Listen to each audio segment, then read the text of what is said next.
3 minutes after 10 is the time. A very good morning to you. Mayor of London, it's not a joke. He really is in the studio.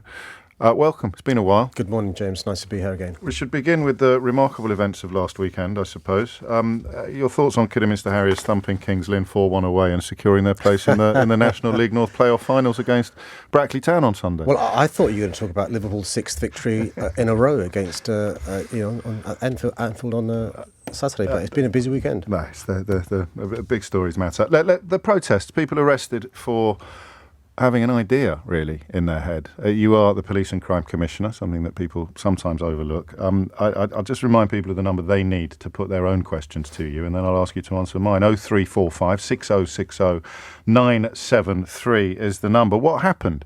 Well, I will answer your question directly, I promise, but I want to give the context of the policing operation this weekend because I visited the Special Operations Room on Friday, and to give you an idea of the scale of the challenge our police had, the most complex policing operation in decades, more than 300 prime ministers, presidents, members of the royal families from around the world. Every protection officer in the country was in London keeping the dignitaries safe. More than 11,500 officers making sure the coronation went as smoothly as possible. Clearly concerns around counter-terrorism, around special operations and so forth. By and large, the police did a fantastic job. I want to thank the police, the emergency services, TfL staff and so forth. But clearly, there are concerns in relation to the arrest, not just those members of Republic, but also the arrests of those volunteers who work with Westminster Council. I think it's right. The police have apologised to those arrested members of Republic. There are still questions I have of the police, and it's right and proper. What sort of question? Well, I know, for example, that Republic did everything they're supposed to do in relation to when months of meetings. Months of meetings. And some groups don't cooperate with the police. This group did.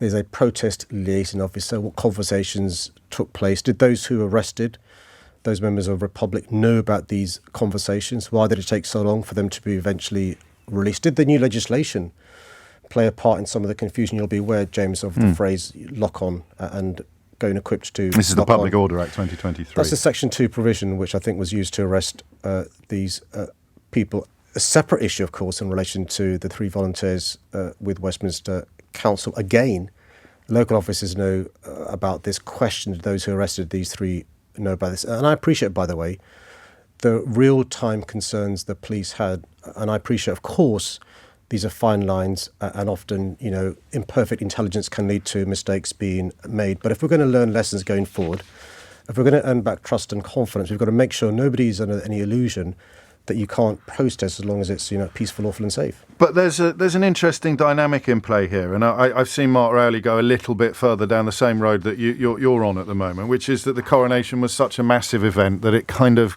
gets exceptional treatment, or that we can put some of our principles, some of our hard-won and precious principles in the fridge for a day because the coronation's so enormous in the eyes of the world. Well, yeah, you can't shake your head. You just listed the reasons. 300 heads of state or prime ministers in town.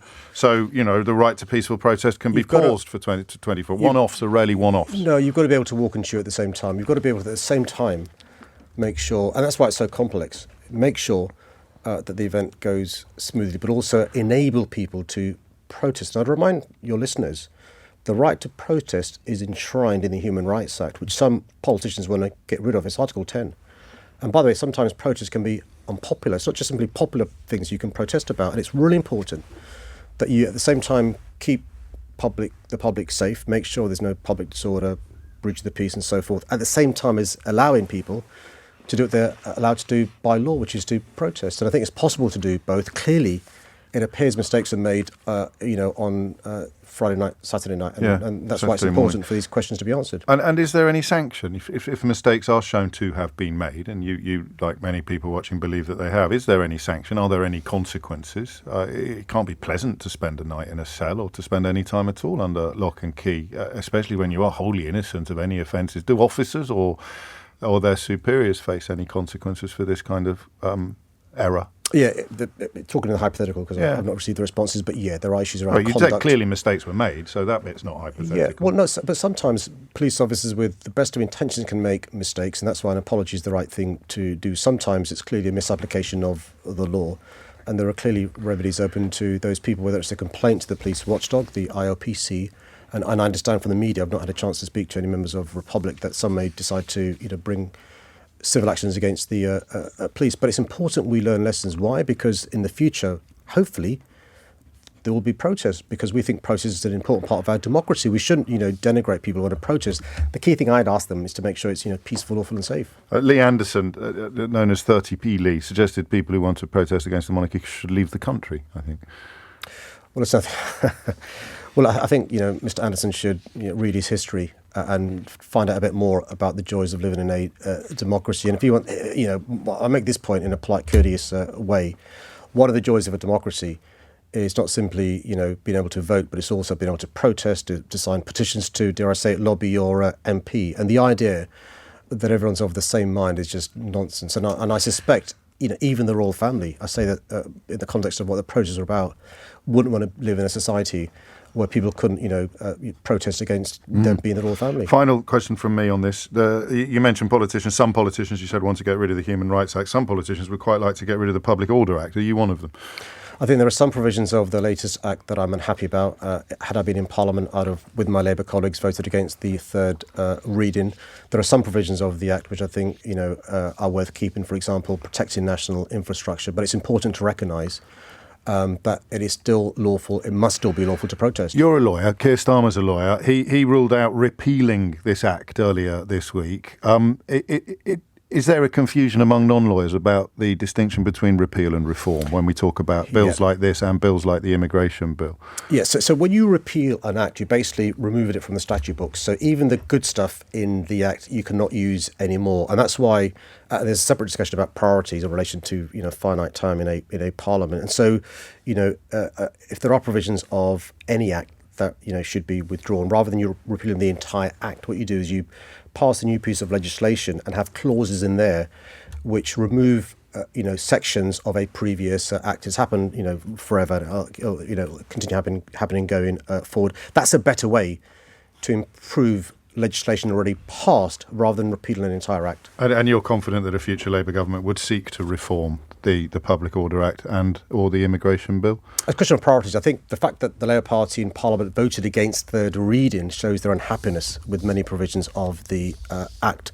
The question, which I can't answer, is, when it comes to a new Labour government, fingers crossed, next year, how much parliamentary time there is. They'll be dealing with the cost of living crisis, with fixing the NHS, with fixing our schools, with addressing the issue of violence against women and girls and other big issues. And the question is, how much time is there in Parliament to amend legislation? And it's a question of priorities for the then Chief Whip and the Prime Minister. To the phones. Good morning, everyone else. I think the first caller is from Tower Hamlets, and it's David. Good morning, David. Good morning, Sadiq. Good morning, James. Hello, mate. Sadiq, as the policing commissioner for London, as long as your other role as the mayor, I spoke to you last year, you and James, on this subject. How many young people have lost their lives to knife crime in London this year? Do you know the number, Sadiq? I don't know the number, but I know this weekend we had another 2 teenagers who lost their lives, I'm afraid, for knife crime. One too many, I'm sure you agree. Spot on. Just like last summer, what are you doing to address it?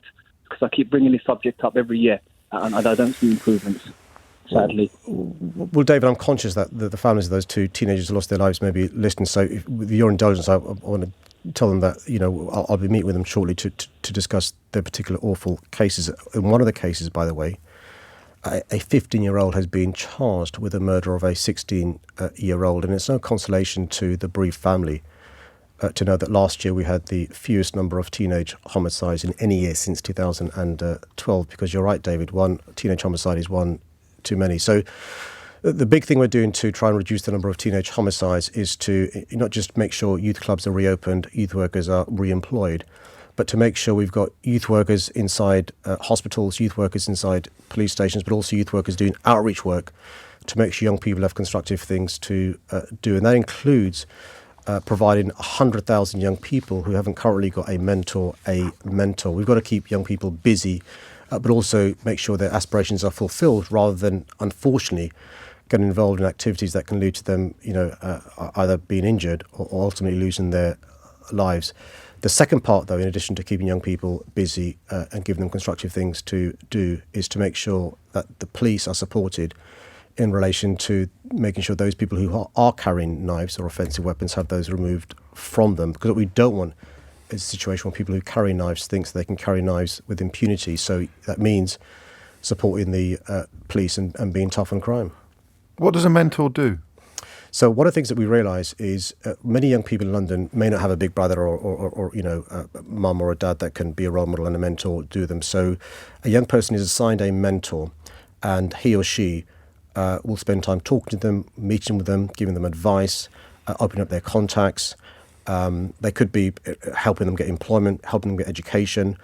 After school hours, weekends, summer holidays, they can ring them up if there's any issues or challenges. And it's basically having a buddy, a big brother, a big sister that you can ring up and speak to, but also proactively giving you advice. Well, what sort of people apply for that role? Do you know? So yeah, we go and identify groups that already do this sort of stuff.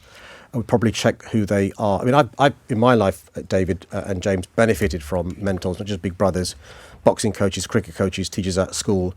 But I recognise many young people haven't got the privilege that I had. And so, we try and match up mentors with people who came from similar backgrounds to them so they can, see it, so they can be it.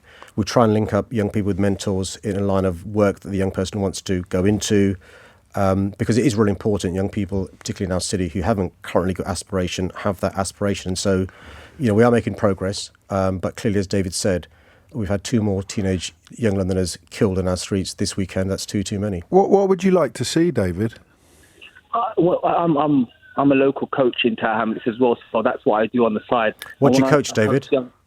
Football. And some of the players in the team, when I ask them why do young people, and they don't feel safe, none of the lads I coach carry knives, but there have been recent events where they've been travelling on the mainline train line within London, Sadiq, and they were robbed of their mobile phones by other teenagers producing knives. So they don't feel safe. What are we doing to make them safe? I agree, the mentoring is good. We can talk to them. We can try to be a big brother, but we can't be everywhere at all times in London.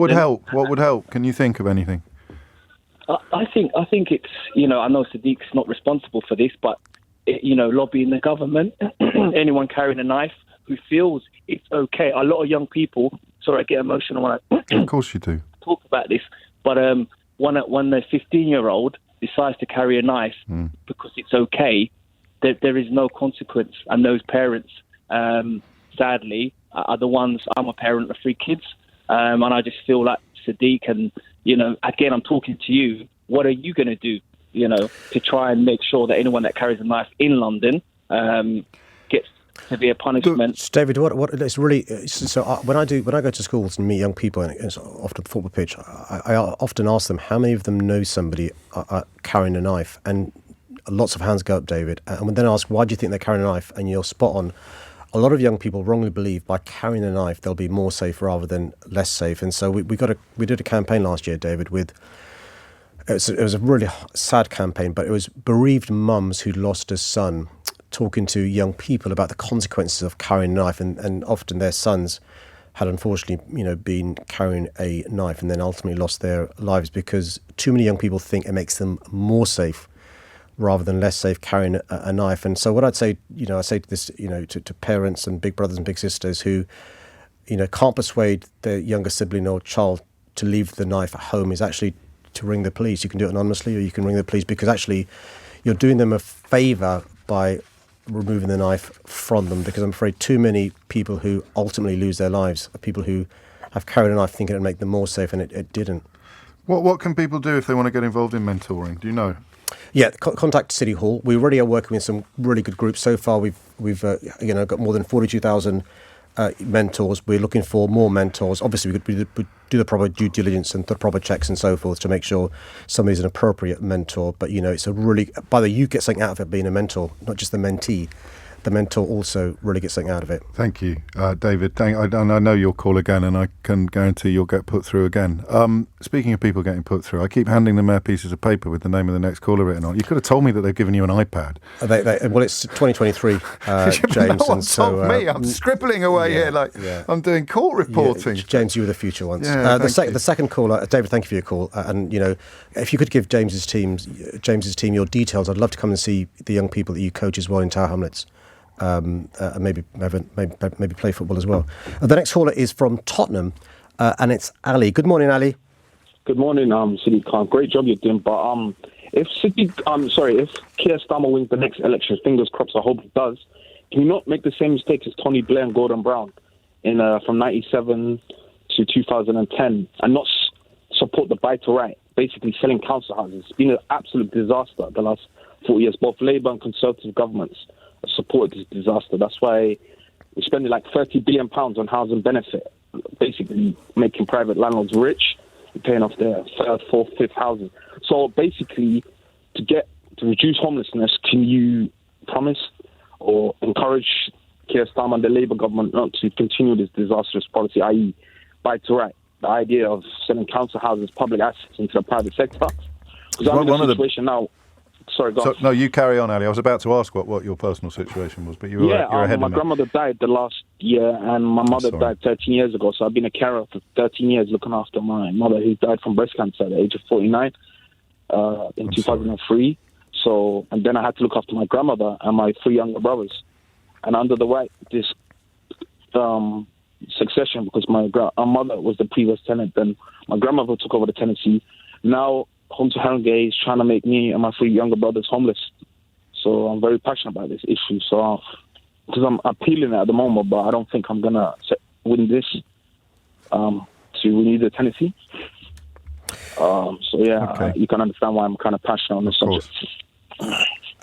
Ali, can I also, like James, pass on my condolences for the loss of your mum and your grand? Can I tell you, I'm from the Somali background, so I had to look after my dad. No, of course. You have to look after elderly. Absolutely. But it's for the last 13 years, so I had to give up my life. I've got 2 children so it's for the last. But it's not about me. But I'm just saying that the policy. I don't know why the Labour government support that policy over the last 13 years. The last 40 since the 80s under Margaret Thatcher when she brought in.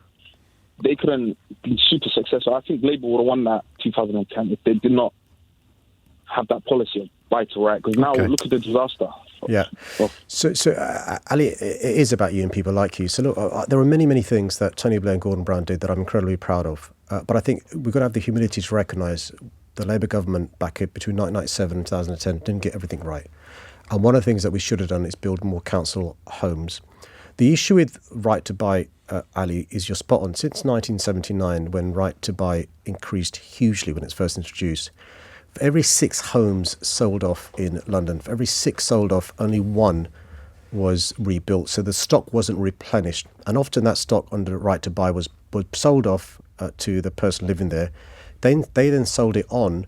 And often you've got landlords charging tenants in a former council property rents that are way in excess of what the council rent was. So what I think should happen, and I'm lobbying the Labour government, as you'd appreciate, to make sure it's part of our manifesto, is to build record numbers of genuinely affordable homes, but only allow those to be sold off if they're going to be replenished. And the good news, Ali, is even with this government, we've managed in London to build and complete more council homes than any time since the 1970s. I had a target of 10,000 council homes. Rishi Sunak said the opposite. 23,000 Rishi more council Sunak homes. said the opposite of that, didn't he, in the House of Commons the other day? Or he claimed your predecessor had died. Let me be quite clear when I say this, James. I'm being very careful with my words. Yes. Rishi Sunak is lying. Okay. So let me clear in relation to starts and bills. So in the years when Boris Johnson was mayor, the numbers of homes completed on average every year was about 25,000. The number of homes completed when I've been mayor is 35,000. So an additional every year of 10,000 homes more completed. In the last year, Boris Johnson was mayor, the numbers of homes where you pay a social rent, which is what Ali's paying, that was started in Boris Johnson's last year was 3. Not 3,000, not 300, 3. And Ali, we've started building 23,000 council homes for families like you. And that's why it's incredibly important. Ali's right. We need a government that's going to be invested in record numbers of council homes. But if they are sold off under right to buy, they're replenished, because we've got a housing crisis in our city where the average rent in the private sector is £2,500. The average rent of one room is £1,000. And that's why we need to be building more genuinely affordable homes. These claims, these numbers have actually been looked into by one or two of the fact-checking operations, and they support your analysis rather than the Prime Minister's words at PMQs. I mean, can you look at Ali's case individually, or does he just have to wait for the wheels to turn? Because he's got three. I've got no powers over Haringey Council, but if Ali again gives your staff his details, I'd be more than happy to contact Haringey Council. And there's, by the way, Ali's reminded us there's a particular issue with carers in relation to the lack of support given to carers. Ali's done the right thing, save the taxpayer a huge amount of money. Also, it's a part of the teachings of the religion of Islam that Ali follows, and he's been penalised now by the lack of security of tenure. Caring for your elders. Really important to care for your elders and stuff. Yeah, it's really important. Couple of texts, and then we'll move on to the next call. I should read this out because I read out the criticisms. How refreshing to hear a politician answer a question. I hope it's contagious. And on a slightly different subject, you can watch this all live on Global Player. I should have mentioned that earlier. Evie clearly is. She says, not a question for Sadiq, but I noticed I've never seen James live before. He must sit more upright as his posture is very bad. This is very true. Next caller, please. For those watching, he's also wearing a hideous green cardigan. The next caller is from South London, and it's Charlotte from Merton. Hi, Charlotte. Hello there. Thank you for taking my call. It's a pleasure. I do have a question for the Mayor. That's a relief. Go on. I live in Outer London, Greater London, just on the very edge of South London. With 14 weeks to go until ULEZ goes live, I have no way at all of purchasing another second-hand car or paying the ULEZ charge. I'm terrified. What on earth do I do? I've been turned down for the scrappage scheme.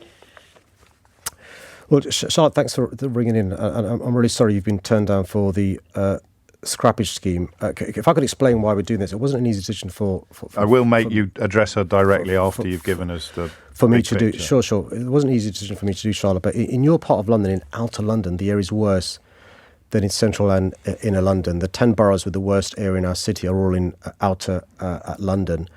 More than 2/3 of those who suffer from asthma and other issues live in Outer London. We will make progress in cleaning the air in Outer London. It's an issue of social justice and racial justice. So the scrappage scheme that you mentioned, £110 million, is money from City Hall, not a penny from the government. And it's deliberately targeted towards people like you to receive help, whether you're an individual like you, whether you're a small business, whether you're a sole trader, whether you're a charity. So again, what I'll do, Charlotte, is if I take your details afterwards, I'll look into why you've not been deemed eligible. Do you know what reason they gave you for not being eligible for the scrappage scheme?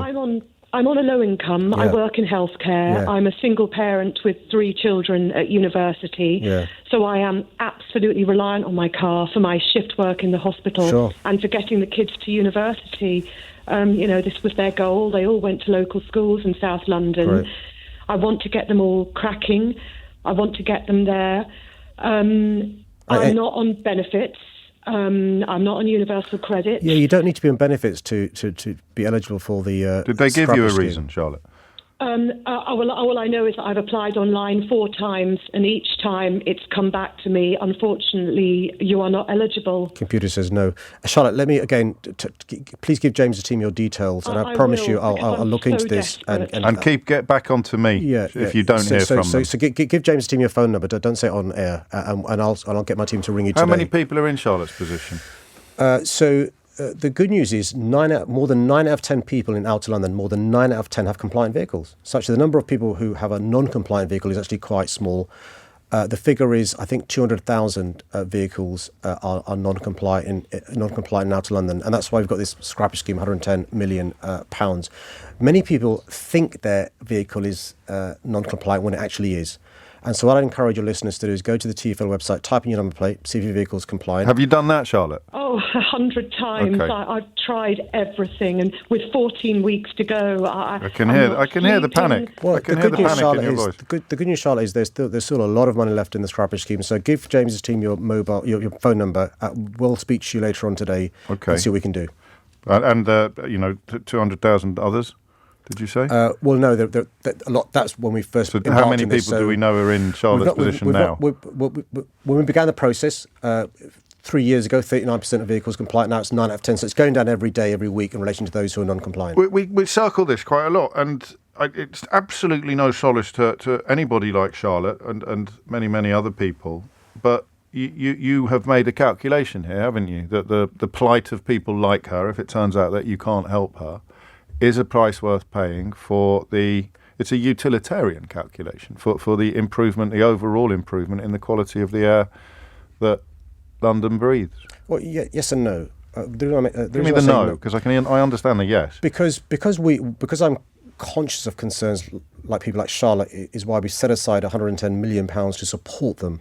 Because even though we lobbied the government to give us the same support they gave to Birmingham and Portsmouth and Bath and have a scrappage scheme, the government said no for reasons best them. That's completely clear, is it? They gave money to those cities to provide a scrappage scheme, and they didn't give any to London. Yep, and we've lobbied them. And by the way, nor have they given money to those areas outside of London where they claim to be concerned about. And so, because I'm concerned about people like Charlotte, we've set aside this £110 million. And I've been criticised, by the way, from some green groups for saying, why are you subsidising people who've got polluting vehicles? Why are you rewarding them? But it's because I understand the concerns of people like Charlotte and many others, by the way, who, for no reason or fault of their own, are driving a vehicle that's compliant. But you're ducking it a bit, because we're presuming, and I hope that this is not the case, but we're presuming that you can't help her. And even if you can, there's plenty of people that are going to be caught in this. They can't afford a new car. They don't qualify for scrappage. And that they are the price you are prepared to pay. It's a bit like Lord Farquhar in Shrek saying some people are going to die, but that is a price I am prepared to pay. Look,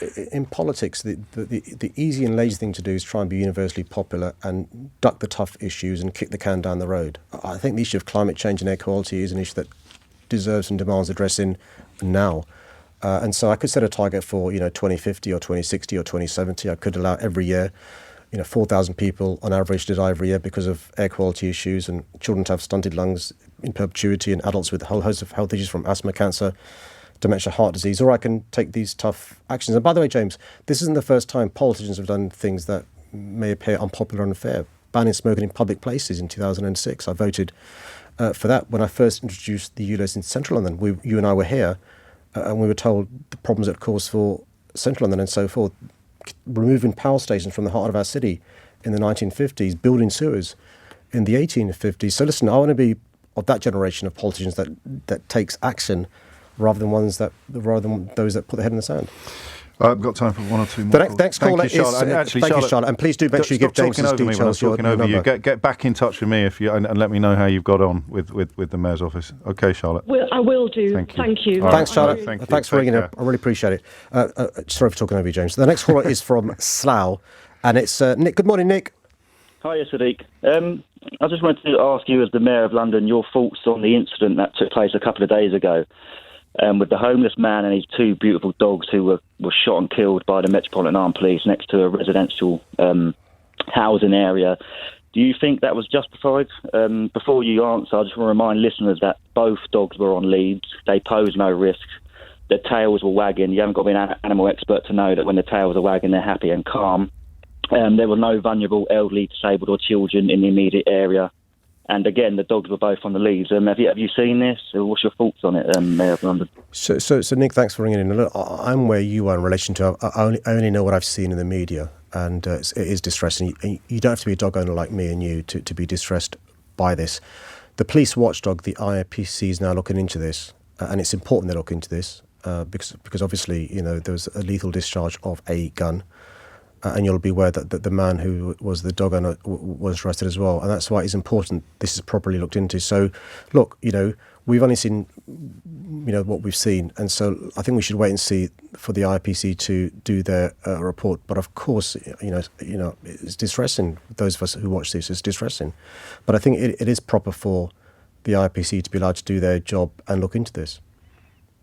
How long would that investigation, in your opinion, take? How long would this take to get to the bottom of it and maybe hold this officer accountable? Because it is distressing, and I'm glad to say the majority of the public are disgusted about this. And the Metropolitan Police have once again lost even further support from the public. I think it's really important that we also accept that you and I and those who've watched this and are distressed by it don't know the full story. By the way, I'm not saying it either way. I'm not, but so the IPC understand there's a huge public interest. The IPC also understand that police officers on a daily basis are making split-second decisions and want the certainty of knowing what they're doing is going to be adjudicated on quickly. I'd hope the IPC wouldn't take months and months and months and months in relation to this investigation. But, I'm not in charge of them. But I think, I hear what you say, and I've got no doubt the IPC is somebody that obviously is listening to what you're saying and understands the need for expedition with this investigation.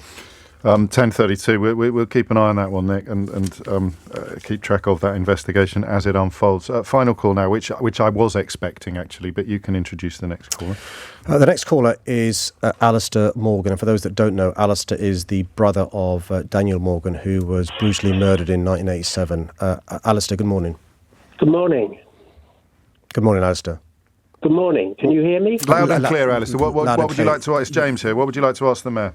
I'd like to ask the Mayor if he now accepts the finding of the Daniel Morgan Independent Panel of institutional corruption, given the events of yesterday, where it was revealed that the Met had concealed from us the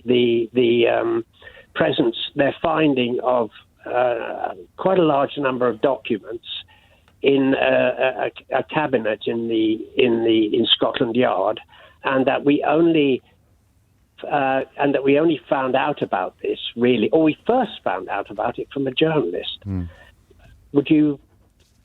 Can Sadiq answer that, please? Yeah, I will answer that, Alistair, directly. But can I firstly just say how sorry I am for not just your brother's brutal murder, but how your family have been treated since, for the fact that nobody's been brought to book for that. No justice has happened to you, and so I do say how sorry I am for that, Alistair. It's really important. Well, thank you, James. Yeah. That was actually the Mayor. That wasn't me. Although I echo every word he said. The second issue is, of course, I accept the findings of the panel. As uncomfortable as it is, the panel looked at all the evidence and found institutional corruption, and so you've got to accept the work of the panel and what they concluded. I was told sometime last week about the discovery of these documents. Who by? I got a note from my office, and so I'm not sure the paper trail in relation to how it went, Alistair. And so I'm very rarely speechless in my job for reasons you'll appreciate. I was speechless when I was told there was a filing cabinet that was locked. It was a safe, apparently. And when it was opened up, these documents were found. My understanding, Alistair, is, and by the way, this will be properly looked into, just to reassure you, my understanding is the reason for the delay is that those documents were gone through to see if they'd already been disclosed to the panel, and only in discovering some of them hadn't been disclosed to the panel, it was brought up to me and the others. My understanding also, Alistair, is all those documents have now been sent to the panel, and the police have again, I hope, apologised to you and your family. But it's not good enough, because I was reassured by the former commissioner there'd been full disclosure. And if you remember, Alistair, the former commissioner didn't accept the findings of the panel and the criticism of... but you categorically do. Yeah, look, but also, it's really important to say, we have a new commissioner, and what he's done is, broken open this, whether you call it a safe or a filing cabinet, and made sure these documents are presented to the panel. This is a consequence of a search, is it? They were looking for things, or it was just someone said, what's been in that cupboard? Let's open it, or let's open that. No, I think it's the latter. I think my understanding was the latter. So accidental discovery. Yeah, so a line had been drawn. I don't think because of course Baroness alone was reassured on several occasions that she had been given absolutely everything relevant to her investigation. But also, if you remember, the previous commissioner didn't accept the criticism of the previous commissioner in relation to the delay. And Alistair knows better than I do. And so the point is, so a line had been drawn in relation to. The problems in relation to, I'll be delicate and say it that way, the panel. Okay. And so Alistair, it's no consolation or comfort to you and your family, but it's incredibly important that the panel looks into the documents, and I think the panel have agreed to reconvene, to look if there's any salience or relevance in the documents, and it's really important they do so.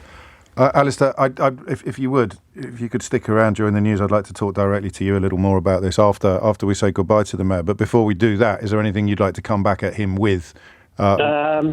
No, I think that question has been answered. I would like to say no. I'll leave it there. I think I'll leave it there. But thank you very much. But you can spare me a bit of time shortly, I hope.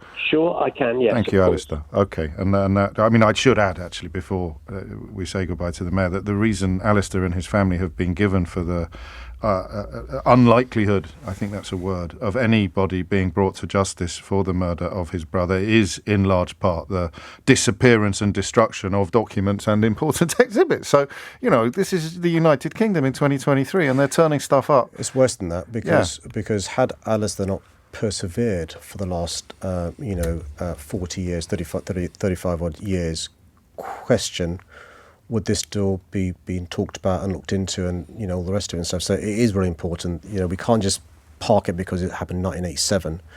It is really important that any lessons that, can be learned are learned. But, it is, heartbreaking that, X years on, Alistair's, no wiser as to who was responsible for his brother's murder, but also the police officers who may have been responsible for them getting away with it. Indeed, we will catch up further with Alistair Morgan shortly. But for now, Mayor of London Sadiq Khan, many thanks. Nice speaking to you. You are listening to James O'Brien on LBC. Thomas Watts is here now with your headlines. It is 10:42. As promised, Alistair Morgan is still on the line, the brother of the murdered investigator Daniel Morgan, subject of the longest murder inquiry in British history. And as the panel found in 2021, precious little prospect of justice being delivered, not least because of the disappearance and destruction of documents and important exhibits. Culminating in news yesterday, although the discovery was made in January, that a locked safe or cupboard at the Metropolitan Police headquarters on the same floor, I'm told, as the Commissioner, was found to contain dozens of documents that should have been handed over to the independent inquiry. Alistair, thank you for staying on the line. How did you... Hello. Yeah, thanks, James. Yeah, okay. No problem. Yeah. How did you find out, and how did you feel when you did? Well, it was yesterday, wasn't it? This all came out. I'm in a little bit of a daze, actually. I've been bombarded with media calls, and but what happened was, it was of course, the day before yesterday, I got a call, sort of early-ish call, about 8:30, from a journalist, a guy that I won't mention his name. Okay. It's a person that over the years I have had quite a lot of contact with as a result of this case. Yes. And he said to me, Alistair, I've got a story here and I would like your comment on it. He said, the Yard haven't refusing to confirm this, but a source has told me that a safe was the word that he used, was found. A locked safe was found, and the key was gone or whatever, and that the Met had called in the London Fire Brigade, is what he said, to open up this safe. And in the safe, they found dozens of documents relating to Daniel, your brother. Mm. And I mean, I wasn't surprised, because I thought, I've seen so much of this going on over all of these years that and in fact, the prosecution actually collapsed in 2011 as a result of the fact that the prosecution said that they could not they could not guarantee that all the documents were available. And, of course, that was a huge blow. Huge blow to us. This was after 25 years of campaigning and 5 investigations. And anyway, so I wasn't surprised. But what shocked me and angered me about this was that this is a repetition of the kind of behaviour that the panel directly criticised in their finding of institutional corruption. In other words, the hiding of information for institutional benefit, if you like, for covering up or lying, and there was there's 1,252 pages in the panel's report, and it is scathing report on just this kind of thing, like opening investigations without telling us they were investigating when they weren't. It's just a litany from, of 25 years of this kind of thing. And then, of course, the commissioner was found, when the panel of inquiry started, the commissioner afterwards was found to have obstructed the work of the panels. I could even quote you. I've got a quote here on my computer. It says here, "There was not insignificant obstruction to the panel's work. At times, the contact between the panel and the Metropolitan Police resembled police contact with litigants rather than with a body established by the Home Secretary to inquire into the case and to which the Metropolitan Police had promised to make exceptional and full disclosure." God.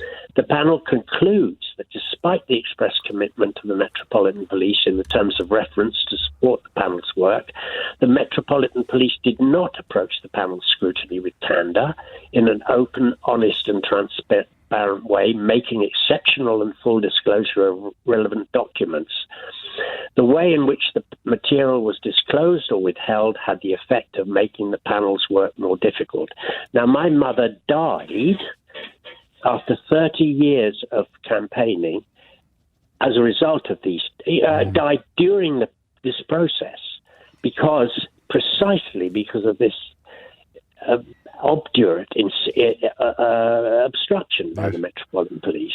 Something that, of course, Cressida Dick subsequently denied the institutional corruption that the panel had identified.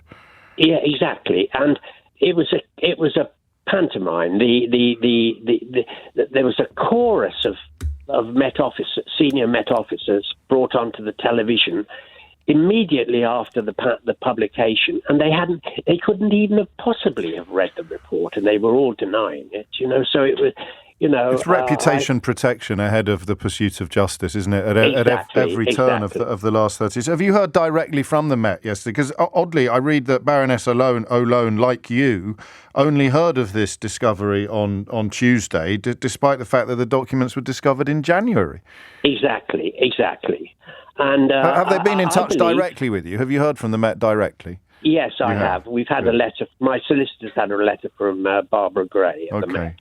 That's now, the Assistant Commissioner. The question that is left in my mind is if this journalist hadn't been poking, it seemed to me, the connection, that the journalist probing and looking into this, and then suddenly it all comes out, to me. It seems like I have to ask myself the question, would I ever have been told about this if the journalist hadn't been onto it, That is going to be left hanging over you. Alistair, I do enjoy talking to you, but I wish that your life and your experiences weren't so newsworthy, if you understand what I mean by that. Yeah, I understand exactly. I wish they weren't too. And to that... But anyway... Yeah, thank you very much, James, for inviting me. Oh, well, you've always got a platform here when you want it or need it. Alistair Morgan there, the brother of Daniel Morgan, dealing with the discovery that some years, 3 years, 2 years after an independent panel into the investigation into the murder of his brother Daniel discovered corruption and cover-up on an industrial scale, denied, of course, by the then Commissioner, Dame Cressida Dick. Another 37 documents made up of 95 pages that should have been disclosed to the panel, and 23 documents comprising 71 pages that would have been provided to a subsequent investigation by Her Majesty's inspectors had been languishing in a locked safe in Scotland Yard for the last 9 years. It's 10 to 11. It's odd, isn't it? Yeah, I know this is a very recurring theme increasingly on the programme. It makes me feel a little embarrassed about my youthful naivety or callowness, but you don't think you live in a country where the kind of thing that's happened to Alistair Morgan and his family can happen. And of course, the minute we start examining that story, we're reminded of many others, not least Hillsborough and latterly, of course, Grenfell Tower, where questions are still in desperate need of answers. Change of pace next, change of direction. I don't know if you were listening yesterday. I had a rare outbreak of modesty when I conceded I couldn't find the right question to ask about the curious triumvirate of critics going after Braverman's illegal bill. The King, the Archbishop of Canterbury, and of course the former head of the British Army was one that I chose to focus on because I felt those three represented some sort of embodiment of British values. And rather than asking you a question, as is traditional, I just kept repeating that with a sense of wonder. And I still do have a sense of, I can't quite believe I'm living in a country where the government claims to represent the people and the British values, and the king of the country, the archbishop of the national religion, and the former head of the British Army are outraged to varying degrees, disgusted and or appalled by what is being planned. I've got a question today, and it focuses not on the critics, in fact, but on the sponsors of this horrible legislation. And it occurred to me that the lies and the misunderstandings that I used to routinely hear on the radio, and I would have to correct them, sometimes quite robustly, there's a very important distinction to be drawn between people who are repeating things that are not true because they have heard them stated elsewhere, and people who are knowingly lying. And we spend a lot of our time these days trying to work out who is merely repeating things that they have heard elsewhere without knowing that they are untrue, and people who are consciously lying. If you're a minister of the Crown, or indeed if you have a brief that includes immigration, I think it's fair to say that you are lying when you repeat untruths, regardless of their provenance. It's the old conundrum, isn't it, that we've been exploring together since 2016, contempt for the con men, compassion for the conned.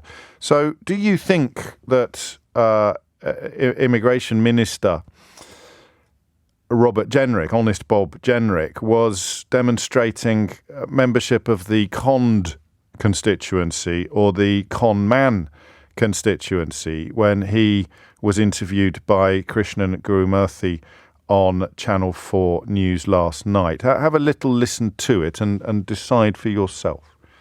Even if somebody originated from a place of danger, such as Afghanistan, the vast majority of those people coming across on small boats are coming from France. Yeah. And they're choosing to come to the UK for whatever reason. As is they're their essentially right. Asylum shoppers No, or economic it is migrants. their right under the Refugee Convention to apply for asylum anywhere. Well, the They're not Refugee asylum Convention, shoppers, they're asylum the Refugee seekers. Convention also says that people should seek sanctuary, should seek asylum in the first safe country. And that's a really No, it core doesn't. principle that we as a government believe very strongly. We should be does it say that? prioritising people who are in a place of danger rather than people who are in a place of safety like France. That's not That is a true. bad use of our national That resources. is not true. The Refugee Convention does not say you must seek sanctuary in the first safe country. The Refugee Convention does encourage people to do that. It and does that's not a key say you must principle. seek sanctuary That's a key in the first safe principle. country, which you just said. That's not true. That's a key principle that we support as a government. All right. Well, it's not because in the we don't Refugee think it's Convention. right. We don't think it's right that if you're in a safe country like France, that you should be coming to the UK. Yeah. That's creating a That's the fundamental government's position. unfairness. It's not the Refugee Convention.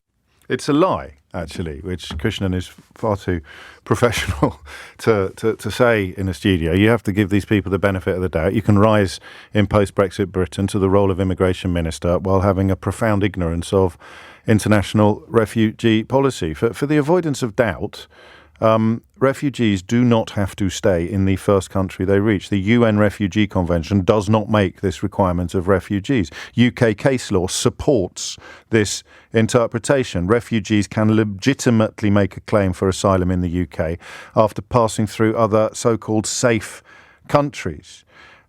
It's simply untrue. I heard a caller earlier on LBC repeating this lie or misunderstanding, depending on what motivates them. And it is one of those things that has got halfway around the world, it often seems, before the truth has got its trousers on. Under EU law, there was an arrangement under which people whose asylum applications had failed could be returned to other EU countries through which or from which they had travelled. That was known as the Dublin regulation. That would mean that refugees arriving in the UK after passing through another EU country could, under certain circumstances, be returned to the first EU country they entered. But, you know, what happened to EU regulations after Brexit? We abandoned them. So I find that astonishing, even though I do this for a living, that there is an immigration minister on national television, either too stupid or too dishonest, to tell the truth about a regulation or a convention that is written pretty much in stone. So the question I'm going to ask you on this so-called small boat story, as the Archbishop of Canterbury comes under fire from the supporters of Brexit that have previously attacked the rule of law, the independence of the judiciary, academic freedom, parliamentary democracy, you name it. These great upholders of British values who are now up against the King, the Archbishop of Canterbury and a former head of the British Army, gone after pretty much everything in the last 7 years that I would define or describe as a British value, and now they're going for the head of the Church of England. What is Jenrick and his government up to? What are they actually up to? And will it work? That's the question I've got for you after this. It is frankly incredible that a government minister can go on national television or national radio and lie. And for the record, Sadiq Khan chose his words carefully earlier when he accused Rishi Sunak of lying about house building in London, something that he had done before and had, I think, been corrected. And I wonder whether there's evidence of Jenrick telling this lie previously and being corrected, which would undermine any defence of ignorance that he might seek to play. But we live in a country now where senior members of government will look down the barrel of a camera and lie through their teeth, not being economical with the truth or dodging questions or spinning or embellishing or talking out the time in the hope that the interview will end, but lying through their teeth about demonstrable and completely legible policy, stuff that you can read, something you can find on Google in a matter of nanoseconds. And it didn't just happen on Channel 4 News last night. Jenrick was with my LBC colleague Andrew Marr a little earlier in the evening. They often originate from places of great danger, but they are coming from France. The overwhelming majority are young men who are fit and able. They're in France, a place of safety. They're choosing to come to the UK. They're also predominantly people who are not from liberal democracies with the same standards of protection of minorities. And they are also people... hard-working and religious people very often. Well, they're people who will place a great burden on the British state. We have to be honest necessarily. about that. I mean, a lot of them will find jobs. I mean, if they're taught English and they're given some way of earning a living here, that's what they'll do, isn't it? Well, there isn't good research into this issue, but on either side, I would say. But the studies that I've seen suggest that if you take people who predominantly don't speak English, are lower skilled people from countries that are quite different to our own, then this will be a huge effort by the British state to support and integrate them. And the burden of that will predominantly fall upon the poorest in our society. It's those people who will not have access to social housing, for example, because people are coming in this manner. It's incredible how he lies so casually. Because if these people, and this, of course, is a meme from the little Tommy 10 names corners of the internet, the idea that because the only human beings who are physically capable of making the kind of journeys under discussion here are obviously and largely going to be what they like to call men of working age, fit men of working age, are going to be the smallest burden on the state. By definition, fit men of working age are by far the most likely to be able to go out and get a job and start paying taxes if they were allowed to. So he lies about one thing and he lies about another and he lies again. Lying to Krishna Gurumurthy about the actual Geneva Convention, actually international law on refugees, lying to Andrew Marr. Well, I'd like to see these studies that he's talking about, lying to Andrew Marr about men of working age somehow being the greatest drain upon the state in which they live than, well, off the top of my head, people who aren't of working age, or but whether they're too young or too old or too poorly. I want you to know, or I want you to tell me what you think they're doing, because here's something you may not be aware of, all right? And keep Jenrick in your mind. I apologise for that, but it's important that you do. The net migration for the whole of... So up until 2022, net migration into this country was about 500,000. This is a curious figure. It's made up... there's a lot of students in there and a lot of people coming from India and Nigeria, I hope, because the vacancies in various sectors from hospitality to health are still incredibly high, filling some of the gaps left by the departure of European Union citizens. Experts have described migration at the moment as unusually high, and it will continue after the next election. You've got contributions from Ukraine and Hong Kong, of course. But you've also got NHS staff shortages that they're trying to fill by offering up liberty of mobility, or whatever they want to call it, saying to people, oh, no, actually, you can come here because we've run out of people in that line of work as a consequence of telling everybody else to go home in 2016. And you also have a big contribution coming from international students. 2024 is expected to be even higher, but you're now looking at the highest levels of net migration in years. I don't know how gammony you are listening to this. I've probably chased you away, not least by calling you gammony. But if you thought that the presence of foreigners in this country was the reason why your own existence was so desiccated and unhappy, and you voted in 2016 to cut the numbers of foreigners to coming into this country, I'm not going to go so far as to say that I feel sorry for you, because you're clearly not worthy of my sympathy. But I mean, there is an irony, isn't there, in you ending up living in a country where more people are coming from overseas than ever before. And if you were one of the people who used to call me and object to the ethnicity, the skin colour of people, for example, on the tills in Sainsbury's, then the fact that you're now replacing people coming from France and Germany with people coming from India and Nigeria, that must really upset you. Or at least it would if you knew that it was happening. Because, of course, you don't, unless you are still listening to this programme. And the reason for that is because all the attention of the government is being pushed towards the 40 or 50,000 people, which is roughly a tenth of the net migration total via legitimate or more traditional means. A tenth, all of the attention is being focused on that. Robert Jenrick, when he lies repeatedly about international law, or indeed about the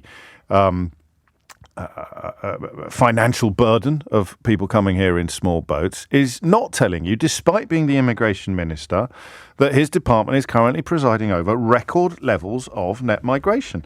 Even that very, what could we call it, unpleasant operation, Migration Watch, confirmed that net migration number for the whole of 2022 will be much higher than the record 500,000 for the year to June 2022. This is over 10 times the number who crossed the channel last year. So what are they doing? I mean, I hope I haven't upset you too much if you are someone who makes political decisions or bases your opinions on where someone comes from rather than the content of their character. I hope you could give me a ring and tell me what you think the government is doing, because you should be furious about the 500,000 people coming into the country, especially if you are someone who doesn't like people with darker skin than you. And you were not told when you voted to control your borders and to send them back home that you would end up living in a country where immigration was higher than ever before. And yet you've got an immigration minister, rather than talking to you about that issue, telling you lies about the Geneva Convention and the people in the small boats. Obviously, the rest of us can wrestle with the intellectual issues here, or the political issues, or possibly even the philosophical issues. Because I want you to tell me what you think they're doing. It's incredible when you join these pieces of the jigsaw together. The immigration minister is lying. The Home Secretary is casting the King, the Archbishop of Canterbury, and a former head of the British Army as somehow being enemies of the people, or at least enemies of the will of the people. And yet their promises, pledges, claims that they would somehow reduce immigration, or that Brexit would somehow reduce immigration, are being completely obliterated by reality. So do you think there's a plan? There must be a plan, because even Rishi Sunak has got this small boats thing on his little laminated pledge. Stop the small boats. You've got over 500,000 net migration. You've got lies from the immigration minister. You've got the worst sort of divisive culture war posturing from the actual Home Secretary. You've got an opposition largely missing in action, which leaves people like the head of the Church of England, the head of state and the head of the army to describe honestly.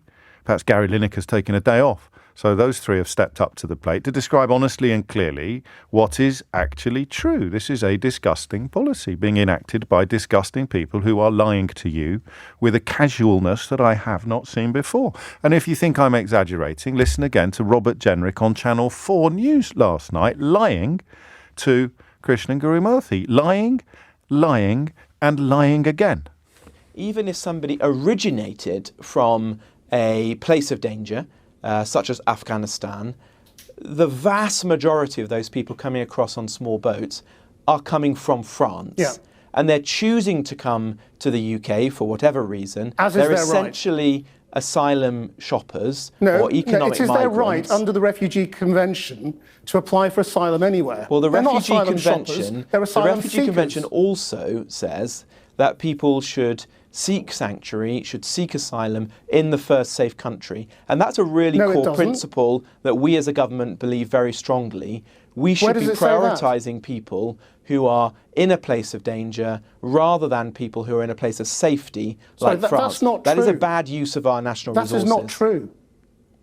The Refugee Convention does not say you must seek sanctuary in the first safe country.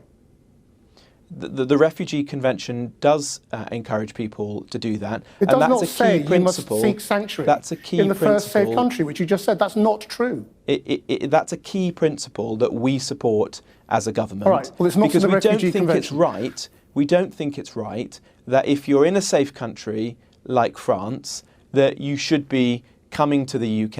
Yeah. That's creating a That's the fundamental government's position. unfairness. It's not the Refugee Convention. Okay, so net migration is off the charts, off the scale, higher than it was before Brexit. The immigration minister, Robert Jenrick, is lying to you about the Geneva Convention, about the Refugee Convention. And the Home Secretary is trying to cast the King, the Archbishop of Canterbury, and the former head of the British Army as being enemies of the British people. What are they up to? 0345 60973. Those are facts. There are three facts there for you, things that Robert Jenrick possibly wouldn't recognise if they landed on his face. Why are they doing this? What is the plan? 0345 6060 973. Because the other element of this question is, of course, he's also lying to you about the small boats, but he's obsessing about them and hoping you'll focus all your attention on the small boats, ignore record-breaking net migration, and be terrified or fearful of the people coming over in the small boats. So that is the detail of the plan. That is what is happening. What is the thinking behind it? What is the logic of this particularly hideous political moment? 0345 6060 973. It is 19 minutes after 11. Very quick word before we go to Ian in Weston-super-Mare. There's a reason why they've set up these weird new TV channels. It doesn't matter that nobody watches them.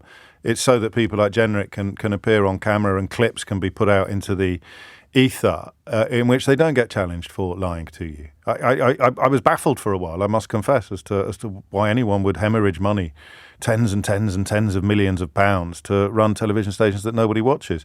But then they started hiring some of the biggest liars of them all, straight from government. People like Dorries and Rees-Mogg getting their own programmes. I think even 30p Lee might have done. And you have to wonder why. Why? I mean, no one watches it. We've got 1.3 million listeners on this programme. They routinely struggle to get above the 25,000 mark. So why? Why? And there's your answer. Because they failed to shut down Channel 4. You remember they tried to do that. They failed to castrate the BBC. You remember they tried to do that, although I don't want to talk about a partial castration. That sounds very uncomfortable and half the audience will be crossing their legs. But they've cowed the BBC. Remarkable story today from our former colleague Rob Burley about a man called Robbie Gibb, who went on to be, I think, Theresa May's Director of Communications, instructing Rob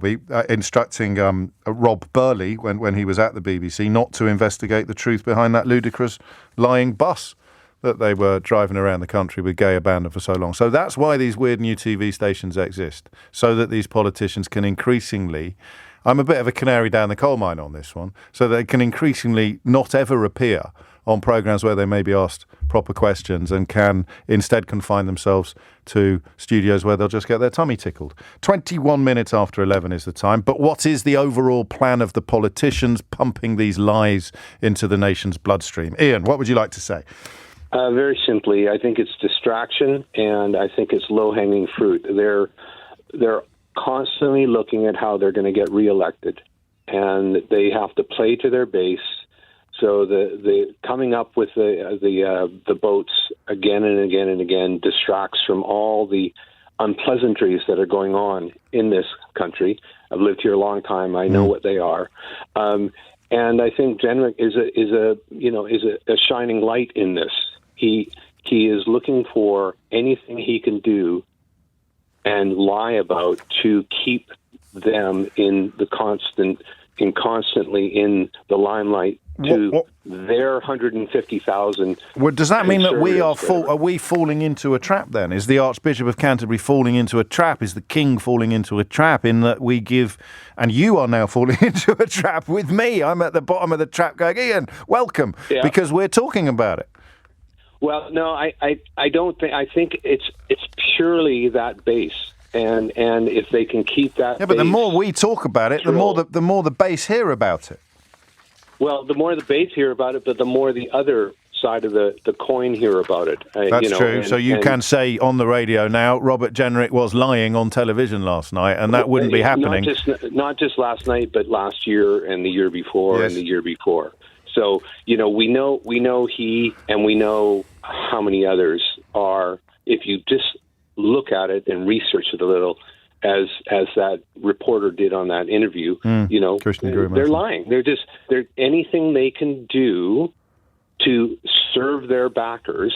And, as well as I know, there's some pretty significant backers who want it this way, that they will do that in order to have that happen. It's a strange calculation, though, because normally this sort of, what you'd call it, dog whistling or xenophobic posturing would focus on overall numbers, wouldn't it? I can't remember. Trump needed to build the wall because the entire border, which he was also lying about on telly last night. True. But here you've got net migration off the actual charts, and yet they're still trying to appeal to people who are spooked by that, and I don't know, crossing their fingers that they won't know or they won't notice the bigger picture. Well, and one of the statistics, James, that I only realized a couple months ago was what the let's call it the boat migration was in, what was it, 2015, 2016? It was like 242 in a year. People, not boats. I mean, it was negligible. Sorry, people. Yeah. Sorry, people. No, I know. I'm just clarifying for people listening. No, that's fine. It's that many people tried to get across. Because, why, James? Because they had to, at that point, claim asylum in the first country they came to Europe. But something happened, and, we can't do that anymore because we're not part of Europe. So, and I don't think people get that. We left Europe. And so therefore, why should Europe give a rat's behind about who wants to come here? And the calculation is that people will turn their brains off again, as they did 7 years ago, and just vote with their feet and their feelings. And I mean, the bit is, I don't know whether it will work or not, but it might not be the plan. I think it's got to be part of the plan. Otherwise, why are they telling you to focus on the boats and to ignore or not even mention the overall figures while lying about the people coming here and the laws under which they do so? It's just very odd. They'd have to find you very, very, very stupid, I think, to pursue that position. Sarah is in High Wycombe. Sarah, what do you think? Oh, hi, James. Hello. I think it's the same. It's the same dirty tactics from the same government. There's nobody fine in our government, is there? But in terms of Brexit, this is what was done. It was division, and it was the dripping tap. And we had Steve Baker as the MP for Wycombe, and he brought Boris Johnson in on that bus. And it was a great visual. It's a very mixed demographic in High Wycombe. And whether you were just there to do your shopping, look, it's Johnson, there's the bus, all that money. Yes. And it's deliberate. But it's a dreadful game, and they're just playing us all, and you can only hope that they will play to a certain demographic, certainly, but I think the rest of us are far more concerned about everything else. including, getting rid of this Well, that's government the as soon as calculation, possible. isn't it? That you'll forget about the cost of living crisis, you'll forget about your energy bills, you'll forget about food inflation, you'll forget about shortages in your sector, business closing, everything from pharmacies to pubs and restaurants and everything going to... You'll forget about all of that because 30, 40, 50,000 people coming in here in small boats, the massive majority of whom would like nothing more than a decent job and a place to live, which fits in, of course, with the epic number of vacancies that we've currently got as a country. Yes. You'd have to have a pretty big switch to turn your brain off on that sort of scale. But Countryfile had a program the week before last, and they're being allowed to have certain migrants come in under licence, etc. Liberty of motion. Yeah, and so it's extraordinary. So it is going on, but it's very selective.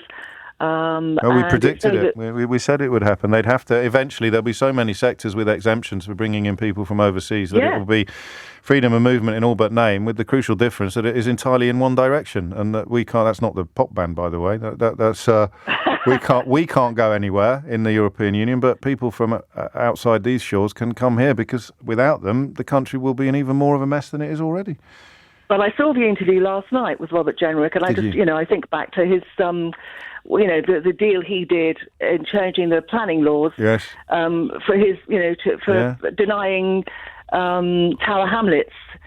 No, I remember that's when we started calling him Honest Bob Jenrick, and there you go. There was a time when that would have been a hindrance to a political career. It would have affected at least a pause and possibly a diminishment of destination. But in Brexit Britain, being busted like that seems to actually increase your it was extraordinary. chances of getting up the greasy pole. Yeah.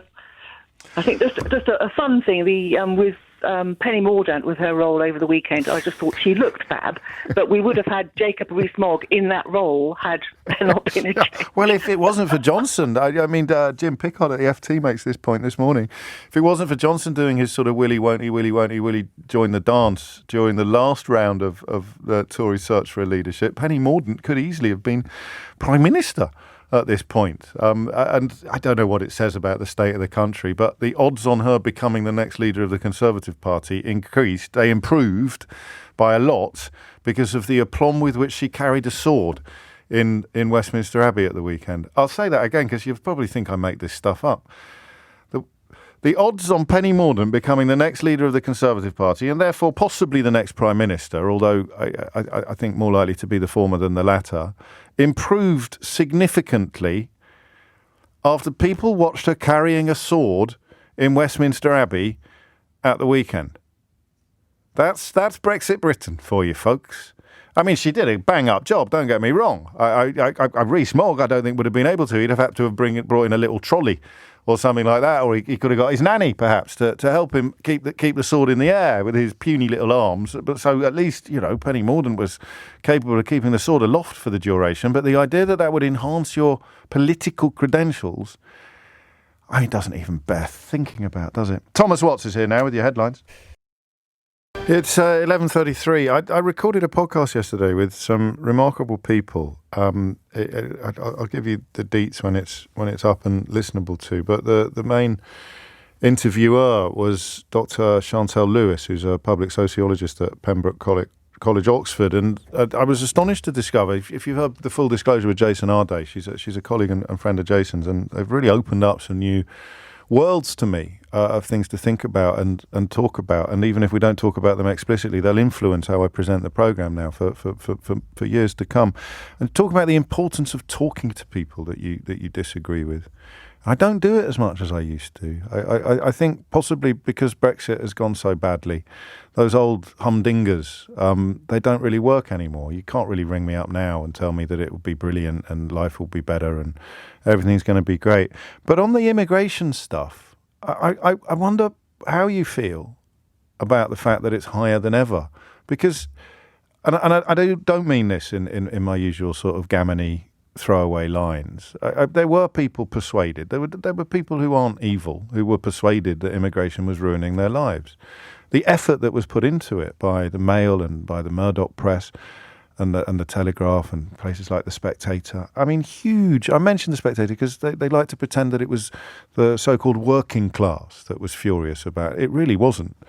Charles Moore, the former editor of The Spectator, wrote an astonishing article many years ago about black people being fundamentally different from the rest of us. I only just dug it up while researching my new book. It's quite breathtaking. And in 2016, they were publishing articles in The Spectator saying Donald Trump isn't going to be as bad as you think he is. And I remember thinking at the time, well, he is if you're not a racist. That much is obvious. So it's the idea that it's some sort of socioeconomic factor that determines fear of foreigners in particular, or immigration in general. Why are people... I mean, is it just that people don't know? If the Daily Mail was putting 500,000 on its front page every day, 500,000 immigrants on its front page every day, instead of, 40,000 refugees in small boats, it's amazing, right? We may have a conversation about that later in the week or next week. It is quite an incredible illustration of either something quite profound changing beneath our feet, or the relationship between media and fury.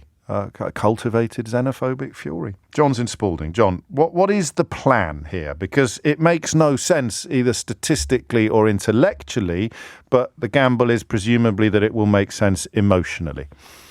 Hi, James. Hello. Nice to speak to you. Likewise. You asked a few minutes ago what was behind the government's thinking would be a generous word.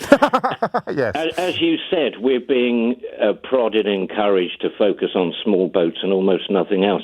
I think behind it all is I'm not sure if they're lying or if they're deluded. I think they believe in a low-tax, deregulated myth, which for years we heard being described as supposedly Singapore-on-Thames. Yes, we did.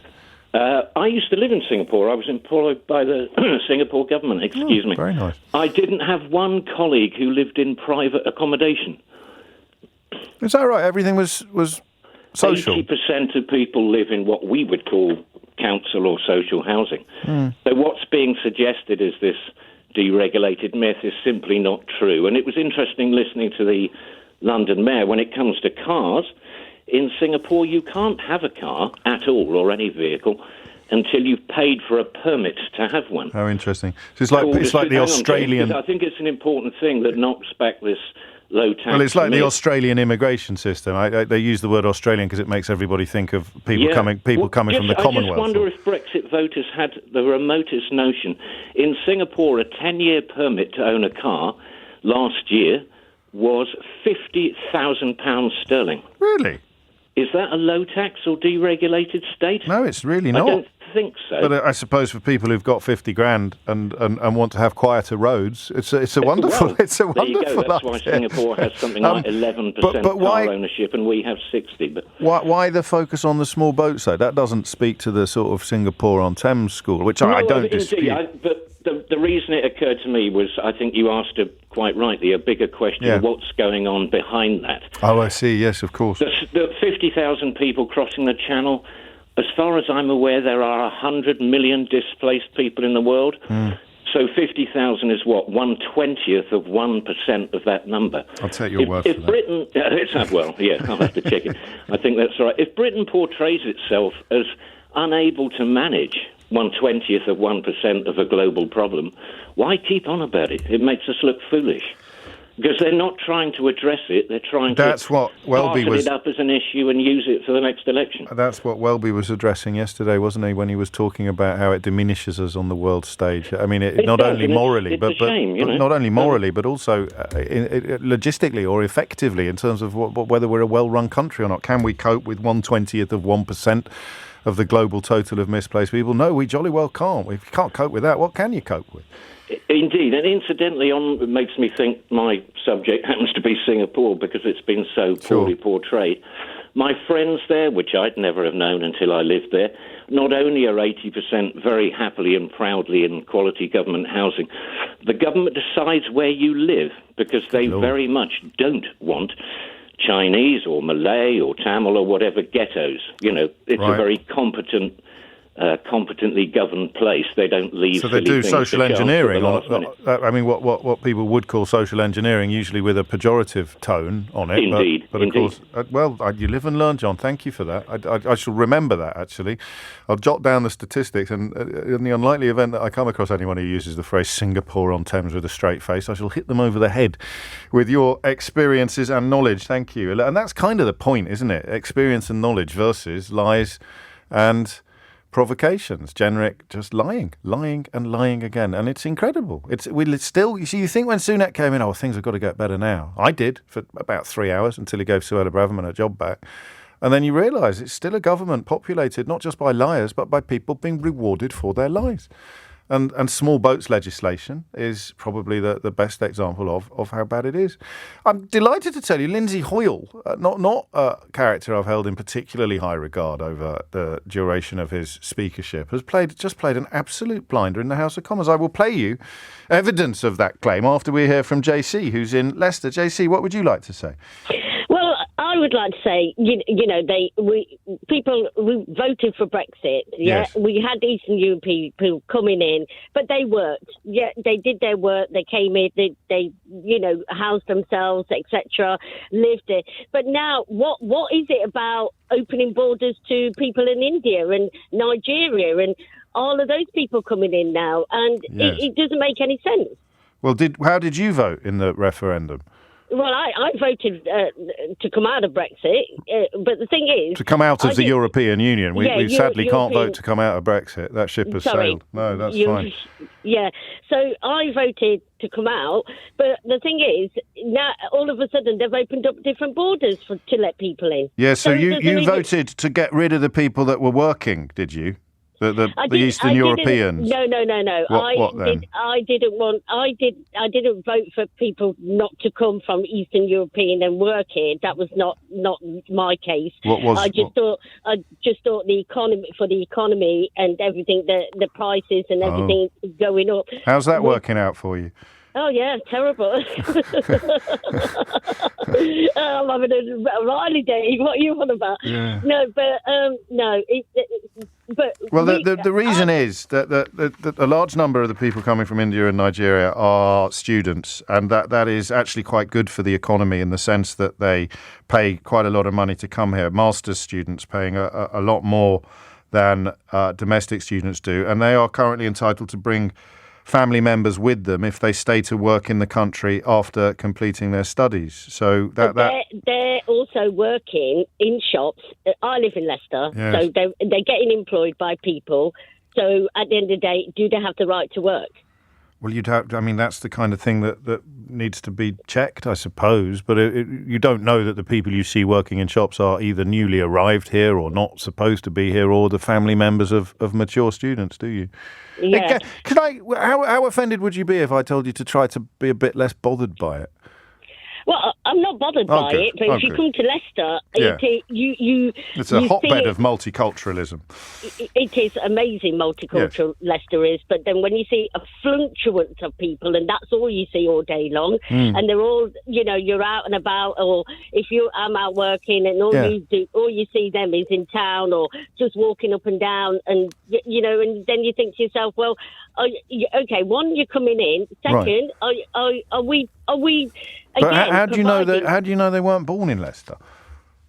It's obvious. Is it how? The way they dress, the way they look, it is pretty obvious. Is it? What do people who weren't born in Leicester look like? Well, from the language, I suppose you can tell. Well, that's not how they look, is it? No. And they might be multilingual. No, you know the differences. Yeah, you do. Do you know who once said that to me? Those exact words. Say that again, sorry. Do you know who once said those exact words to me? You know the difference. Well, we do know the difference. No, but do you know who said that to me? He was talking about Romanians. Right. Nigel Farage. Do you remember him? Oh, okay. He sat here and he said, "You know the difference," and I honestly didn't know the difference, JC. Well, if you live in Leicester, you do know the differences. Well, I grew up just outside Birmingham. So you can tell by looking at someone well, whether they were born in Leicester or not. if we're looking at right. if we're looking at newly people coming from India, yes, you do. Okay. Yeah. Yeah. Well, you voted for it, Yeah. didn't you? Yeah, but we didn't vote for people to open up. Didn't vote for other Well, borders you to did. open. I mean, freely. you did. You might not have realised that's what you were doing, but you did. Who do you So blame? you're saying because we voted to leave Yes. Eastern, that's allowed other borders to Because open all the and come in European, freely. all the European Union citizens who felt they were being told to go back where they came from went back where they came from, and the government had to fill some of those holes with people from elsewhere. So there's all sorts of exemptions being offered in all sorts of sectors to people coming from countries like India in particular, or Nigeria, and then you factor in the mature students as well, who we also need, because the number of applications coming from European Union citizens went off a cliff after we essentially told them by voting for Brexit that they weren't really very welcome here. So in a way, you did vote for it. Okay, On so we go. we'll leave it. And it's also the benefit system. You know, are they entitled to that? That's another burden that we're paying out for our taxpayers' How money. do you know? How can you tell who's on benefits by just looking at them? No, you can't. Are you sure? Yes. You can tell where they were born. Yeah, you can. It can't be that hard to tell whether they're on benefits or not. Well, we don't know. Are they I know we entitled to it? don't. I don't Who know. knows? I don't know. So why are we talking don't about know. it? We're talking about it because it affects our, it comes out of our taxpayers' money. Yeah, but you'd have to know, wouldn't you, whether they were or not before you could know whether it was actually affecting you coming out of your taxpayers. And speaking of taxpayers' money, guess how much taxpayers' money Boris Johnson has currently spent on his defences against the Partygate inquiry, JC? I don't know. Have a guess, go on. Couple of 100? Yeah. Yeah. It's more, actually. It's 250,000. I've seen some reports. It's going up to 320,000. But down with those benefits claimants. JC, I hope we talk again. Have a great day. It is 10 to 12. I think clip of the day, because the generic clip of him lying to Krishna Gurumurthy on Channel 4 News last night and then lying to Andrew Marr on LBC, that was yesterday. So this is probably clip of the day. This is Lindsay Hoyle just finally finding a pair.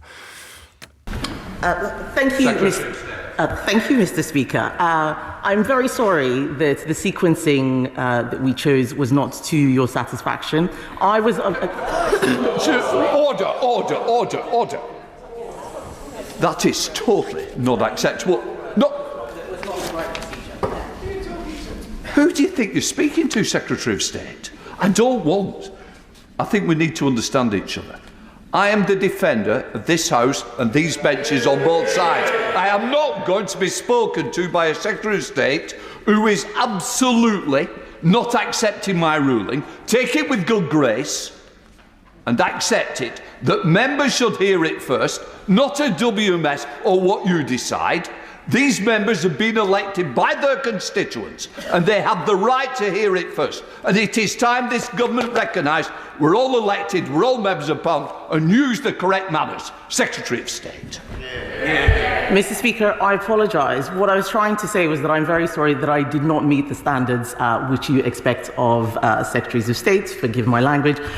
Interesting. Cami Badenoch there, who's fallen into that rather popular habit in recent years of telling friendly journalists what the government is up to before telling the House of Commons, which is what, of course, the Speaker, Lindsay Hoyle, objected to. It's another example of the redundancy of rules, or at least the disappearance, the diminishment of rules that were once considered close to sacrosanct, both in Parliament and beyond. And that is just one of the themes that is explored in a rather splendid new book by the Guardian journalist Raphael Baer called Politics, a Survivor's Guide. And Raphael joins me now.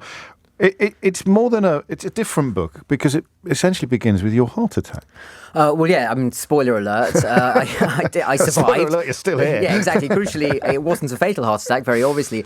No, I mean, what happened was for many years, I was suffering from quite severe chest pain, which I had put down to getting on a bit, which turned out to be quite a serious misdiagnosis because then one day I went out for a run and to cut a long story short, my chest exploded and I got myself off to a hospital pretty quickly. And this was New Year's Eve 2019 to 2020, and it came immediately after that period, which, James, you've covered very well and everyone will probably remember, was an incredibly intense, stressful, difficult time in politics. It was that post-referendum, pre-general election when Boris Johnson got his majority. Where politics, it sort of felt like the Western Front. It was just trench warfare, no one going anywhere, but incredibly difficult. Now, obviously, I don't think politics gave me a heart attack. I mean, smoking cigarettes for years and eating too many pastries were much more responsible. But certainly the stress and the tension, that feeling of sort of tugging at these strands of politics and just making the knot tighter, I think was a significant factor in making me ill. And because I then had to recover from this heart attack, I had to really take a step back and try and diagnose what had gone wrong with politics. And that's stay where the book earning came a living from. as well. So you couldn't run off to a kind of hermitage. Well, yeah, on and the I other couldn't side. even write about anything else. Politics is all I know. I mean, I could have written a column about, chocolate and cheese, but I'm not allowed to eat those things anymore because I've got cardiovascular disease. So I had to find a different way to engage with politics in a way that wouldn't keep me enraged all the time. And you explore that journey, but also with reference to previous points in your career, which is particularly interesting. It took me by surprise slightly, the way in which you draw on your experiences in Eastern Europe and draw parallels with what was happening here. Why did you do that? Why didn't you just go all in on what people are already familiar with? Well, there's an episode that I describe in the book that was very, very important to me, pivotal really, which was sort of around that time, I think it was 2018, and I'd been a foreign correspondent many years earlier and a student as well, actually, in Moscow, and I had some good Russian friends, and I would sometimes speak to them on the phone, and I'd sort of complain about the state of British politics, and I had a conversation with a very good friend of mine in St. Petersburg, and I won't give his name because he's anti-Putin, and I have to sort of protect these people a little bit now, but I was describing how shocked and saddened a lot of my friends were when they, the morning after the Brexit referendum, to discover that Leave had won, and there was this sort of smouldering crater where everything they thought politics was about, stood, and they were very upset and disoriented. And this friend of mine said, "Well, yeah, Raf, I'm sure those people were very sad and upset that morning to find out what had happened in the referendum, but at least they got to go to bed the night before not knowing what the result would be." And that is quite a salutary thing. Remember, we do actually have a democracy, and we do have a system that, for all its flaws, you can foresee regime change through the ballot box. And when I was working in Moscow, the reason I left, actually, the reason I came back, is because I got so frustrated with a system where everyone was so cynical and the cynicism was so corrosive that no one really believed that politics was anything more than just an enormous power play. And there wasn't even much of a distinction between political analysis and conspiracy theory. It was just a group of people who are in charge, who are trying to stitch everything up. And if you think any of them are in it for good motives or public service, you're basically a mug. And I really don't want that hyper-cynicism to start eating its way into British politics, because I don't think we are that bad, but I do get a sense of that creeping in, and I think that's incredibly corrosive. We hear it on the phones. They're all as bad as each other, which of course suits the interests of the worst people. Well, exactly. Trump being a case in point, attempts to conflate Trump with Biden or with Hillary Clinton when he's measurably and obviously awful. Yeah, and I do understand why people got and certainly at a certain time before the referendum, going back earlier, thinking about that period of coalition where you had Nick Clegg and David Cameron, who from a distance, they did practically look like the same person. And actually, some of the distinctions in politics were very, very fine indeed. Well, I compare it in the book to, politics in those days was like trying to watch a poker game from the back of an 80,000 seat stadium, and people sort of playing their cards to their chest. You can't really see what the moves are. It's all tactical. Why people would just leave the stadium and go and do something else. And so it does matter that you have distinctive, different propositions in politics, but at the same time, the distinctions are real, and also crucially, that the point you were making just a moment ago, that there is. I don't want to say in the book that you shouldn't be angry. Anger is what makes people effective. Anger is what mobilises you to want to do something about injustice. What I'm trying to get at is the rage that can be stirred up artificially, a synthetic rage that can be sort of put in people and projected outwards. Because that is a very powerful, high octane fuel that can motivate a certain kind of politics that isn't actually in the business of finding solutions. I'm going to ask you a slightly silly question, because anger and fear are often stablemates, aren't they? When were you at your most fearful during that period? I think there was a time, probably around the time that the prorogation of Parliament, maybe, the point where actually if you were looking at any other country, you'd think, here's a Prime Minister who's just sort of dissolving the National Assembly because he's not getting his own way. One side's accusing the other side of being traitors and saboteurs. The other side is, saying, well, these are all sort of fascists or ultra-nationalists. Democracy, it felt like the actual foundations of democracy were slipping away or were shaking under our feet. And I'd always grown up thinking Britain is a deeply rooted, very stable democracy, and historically, the abyss is very deep when democracy fails. And suddenly you think, well, actually, the gradient that we're on now is tilting enough. I don't know how far we could slide. Sure. I don't actually know where the bottom is. And that I found very disorienting. Have we reached it? I think we're now in a situation where, going back to the sort of the heart attack metaphor, which I don't want to stretch too far, I think we're now in a kind of chronic syndrome, not an emergency situation. So I think there are underlying problems. You've still got the sort of the disease, the things that would cause everything to get gummed up, but it's not blue lights flashing anymore. You mentioned nationalism, and column in the Times today tries to delineate between patriotism and nationalism. You do a rather better job in the book. Thank you. Well, yes, certainly a crucial distinction is both patriotism and nationalism celebrate and find things to love about the country and its past, but only nationalism sees the past as a prescription for the future.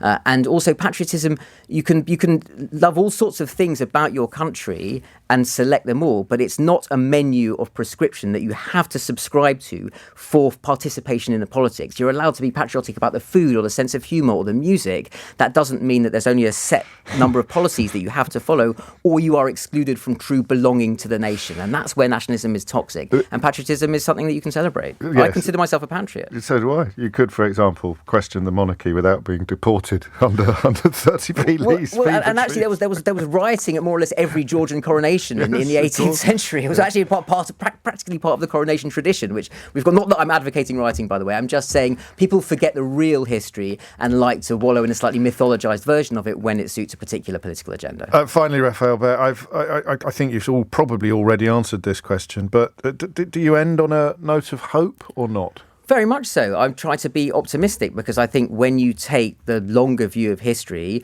two things really stand out. One, most of the time, things end up better than they were in the past. And actually, the truth eventually cuts through the lies. It sometimes takes time, but the truth is real and enduring, and the lies are fog, and eventually they dispel. There it is. Politics: A Survivor's Guide. How to Stay Engaged Without Getting Enraged is out now in all good bookshops and indeed mediocre and even rubbish bookshops as well. Raphael, thank you. Congratulations as well. No, it's an absolute pleasure. It is 1 minute after 12. It's been a packed show so far. I sound like Smashy and Nicey, but it really has been a packed show so far. But it is Thursday and normal service will now be resumed. It's Mystery Hour after this. This is LBC from Global. Leading Britain's conversation. Mystery Hour with James O'Brien. 5 minutes after 12. Everyone can relax now. Take it easy. Time for a bit of fun. Your weekly opportunity to achieve the sort of satisfaction not ordinarily available anywhere else on your radio dial. There's also a prize, of course. My favourite contribution of the week will win a Mystery Hour board game. Rather splendid entertainment that is soon to be augmented by some extra questions, a new package of questions. 0345 6060 973 is the number you need to join in. The terms and conditions governing the competition, because we're very grown up now, don't you know, can be found at lbc.co.uk. And the only real rule to remind you of at this point is obviously don't look stuff up. If you hear someone ask a question, only ring in with the answer if you already know the answer. And I don't care how you know the answer, whether you saw it on telly last night or whether you are one of the world's leading experts in the field under discussion, both equally valid Mystery Hour qualifications. And there it goes. That is. Do you do this every week? I think I'm going to have a couple. I think I might even mention that myself on Mystery Hour, and then I forget I had one this week. A really important one that I really want. I've got to start writing stuff down. It's pathetic, really. 6 minutes after 12 is the time. Mystery Hour is upon us. I've done the terms and conditions. I've done the giveaway. Let's just crack on, shall we? I think. Shall we? Everyone happy? Everyone good? Let's go. Mike's in Marlow. Mike, question or answer? Yeah, good morning, James. Hello, It's a question. Why do Europeans, i.e. Italians, Spanish, the Portuguese, why do they have such an affinity with coffee? As in like espresso? Well, as in their love of it, as in almost their ownership of it. Yeah. Do you know what I mean? I do. And the French. But like the Italians, they have Ili and Lavazza, and they have all this stuff like they invented it. Well, the French as well. You don't sit. I mean, I don't know if you have instant coffee even in the countries that you're talking about. What was that one called? Preserve of the English. You've actually reminded me of the question I wanted to ask this week, Michael. How spooky is that? Because I wanted to ask the same question about bread. You go to most other countries and you get your bread from a baker. You get it fresh every day, and it has got no preservatives in it or processed food. I've been reading a lot about processed food, but in this country, most of us, if you ask what bread they've got in the house at the moment, it's going to be in a plastic bag, ready sliced. Why is that? What was it about? Yeah, what was it about this country that sort of squeezed bakeries out of the picture and went instead with processed? But anyway, that's not the question. The question is, why don't we have... I mean, we kind of do now, don't we? There's coffee shops everywhere. Yeah, we do now. But it wasn't part of our cultural heritage. No, it was tea, wasn't it, for England? Well, that might be part of the answer there. You might have just stumbled across it there.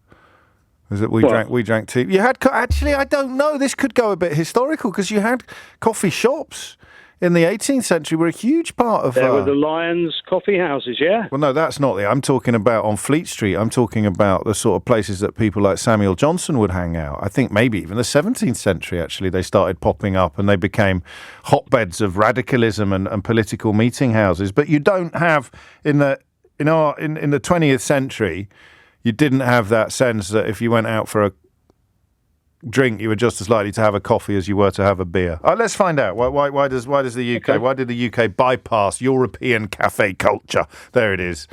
Got the question in the end. 8 minutes after 12. Thank you, Mike. Rob's in Borden in Hampshire. Rob, question or answer? It's a question, James. Carry on. Bear with me on this one. All right. Was there a designated survivor for the coronation? How do you mean? My understanding is that the whole royal family was in the Abbey, and if the worst had happened, gosh, would there have been someone hidden away back at the palace to take over? It's a bit macabre, I know, but I just thought, everyone's there. What happens if someone manages? I used to go out with a girl who, if her sister came to visit us in London, they had to promise their mum that they would walk on different sides of the street on different papers during the IRA's sort of period, and that's the same sort of thinking as lies behind your question. Yeah, I know in the US during the State of the Union, there's a designated survivor who is hidden away somewhere. Is that a film? Did you learn that from a TV show with Kiefer Sutherland? Is it Kiefer Sutherland? Yeah, I keep meaning to watch that. It's brilliant. You should watch it. Huge fan of Kiefer Sutherland. Good Lord, yeah. I mean, the problem with this question is you're basically asking what would have happened if Westminster Abbey had fallen down, aren't you? Yeah. Yeah. Yeah. Would it have been Archie, and then the follow on with what would the right wing media have made of that? That would have been a remarkable state of affairs. The entire line of succession. Who Lord above. I mean, I think we know there wasn't, don't we? Otherwise, it would have been mentioned. You'd have had Hugh Edwards in his dulcet tones explaining why the Duke of Whatsits wasn't there in order to ensure that in the event of tragedy, the Queen Meghan, that had put a cat among the pigeons, wouldn't it? Exactly. Yeah. Or Queen Mother Meghan, King Mother Meghan, whatever. I'll find out for you. Was there a designated survivor at the coronation? And was it? If so, was it Kiefer Sutherland? Be a turn up for the books. Thank you, Rob. 11 minutes after 12 is the time. Mimi is in St. Paul's in Toronto. Is that right? No, you're in St. Paul's, but you're from Toronto. Yes, exactly. Hi, Fantastic. James. How are you? Very well, thank you, Mimi. Why have you mentioned your country of origin in your contribution rather than just? Yeah, whoever answered the phone for me asked if I was calling from Toronto because I have a Toronto number, I guess. And I said I'm from Toronto, there it is. I'm visiting. There you go. Right now, I'm outside St. Paul's Cathedral. Fantastic. Interrupting your tourism to phone Mystery Hour. No, not at all. This is the most exciting part. In Toronto, it's like 7 in the morning. I'm not getting up that early. I don't blame you at all. What is the question? My question is, when you have like a glass of still water, and it's left out for a while, it starts to form these bubbles. Yes. I'm wondering what causes that. I don't. I feel I should know that, Mimi. You mean in the water? Or bubbles in the water appear when you leave it there for a while? I don't. Actually don't. I feel I'm letting you down. I can't believe I sometimes I pause for a while. And the answer does actually appear. It genuinely sort of just pops out of nowhere and comes into my head. And I was fully expecting it to do so on this one, because I'm sure we've had it before. But it's not happening. So I shall put it on the board. Thank you so much. Well, thank you so much, and enjoy the rest of your visit. 12 minutes after 12 is the time. Beautiful down there. That where St Paul's is, that part of London, oddly enough, is where the coffee houses were that I was just talking to Mike about a minute ago. But I've got this obsession's a bit strong, enthusiasm for views that haven't changed for hundreds of years. You don't come across many. Obviously in the countryside there's loads, but parts of London in particular, which is the city I know best. In York it would be the shambles, wouldn't it? In Birmingham you'd really struggle, because it's mostly sort of 1960s, 1970s architecture. But the views that haven't changed in hundreds of years. There are places around St Paul's you could stand and look down some of the alleyways that would have looked more or less the same when Samuel Pepys was writing his diaries. It's one of my favourite parts of London.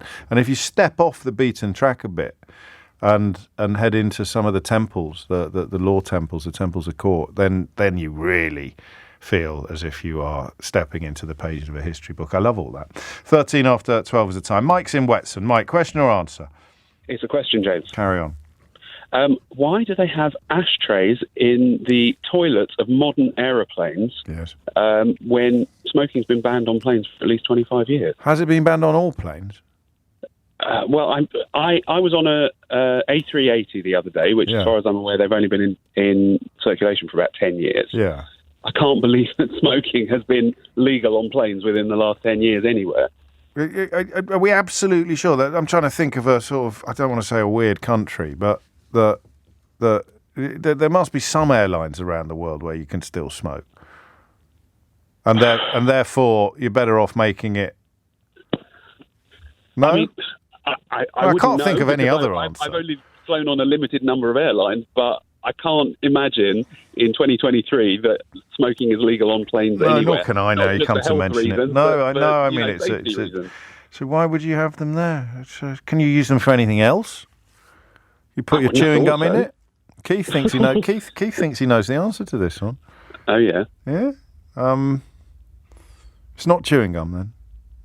Is it smoking? Well, I mean, is it so? Because people will still smoke even though they're not supposed to, and it's much safer to put it in an ashtray than it is to put it down the toilet, because the toilet will melt. There you go. That's what it is. I suppose that's a possibility. No, that is the answer. Although, actually, no. What? Do you know what? There's a proviso. I was standing in the queue to go to the toilet, and there was an ashtray on the outside of the toilet door as well as on the inside of the toilet door. You've changed your question now, mate. Can't do that. You'll have to ring in next week for that one. But as you said at the beginning, every week I think of something to ask you, and by the time the show starts, I can't remember what it was. Yes, I know. That's not fair. Are we going to go definitive on that? Is that definitely agreed? How do you know? What are your qualifications? Sister's an air stewardess. Yeah, that's all right. So ask me what my qualifications are, Mike. What are your qualifications, James? Keith's sister is an air stewardess. Oh, well, I think Keith's sister deserves a round of applause. Oh, I'll share. Lovely stuff. Do we know why there's one on the outside? No. What do you think we are, geniuses? Emma is in Stevenage. We will talk to her after this. It is 18 minutes after 12. Here's a headline that you won't be seeing in any newspapers today or tomorrow. Brexit Britain looks to French company to save crumbling borders and immigration tech. If you want to read that article, I've just tweeted it from my Twitter account, at Mr. James O.B. Back to Mystery Hour. Emma is in Stevenage. Emma, question or answer? Question, please, James. Carry on.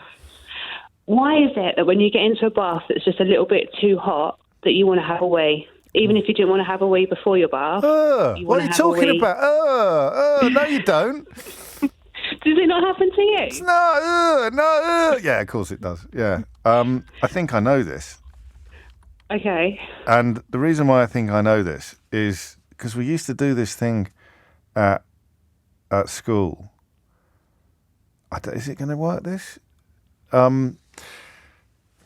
I was going to say it had something to do with body temperature, like the temperature of your blood in your body. And when you get the temperature the same, when it matches, then your bladder sort of kicks in. Because we used to put a lad's hand. I went to boarding school, and they're very weird places. And all boys boarding schools in the 1980s were even weirder, I imagine, than they are now. And you used to put a lad's hand in a bucket of water. And if the temperature was right, it didn't happen very often, but they would occasionally wee themselves, which obviously we all thought was hilarious in the dormitory. But now I've said that out loud, I can't actually remember whether it ever worked. I mean, we tried it a few times. I think they tried it on me, but I don't know whether it was just me. No, it's definitely not you. I mean, I'm not gonna take a round of applause for this one, but it is something to do. Because do you not find you sometimes need a wee when you're swimming as well, even if it's not that hot, or that might be.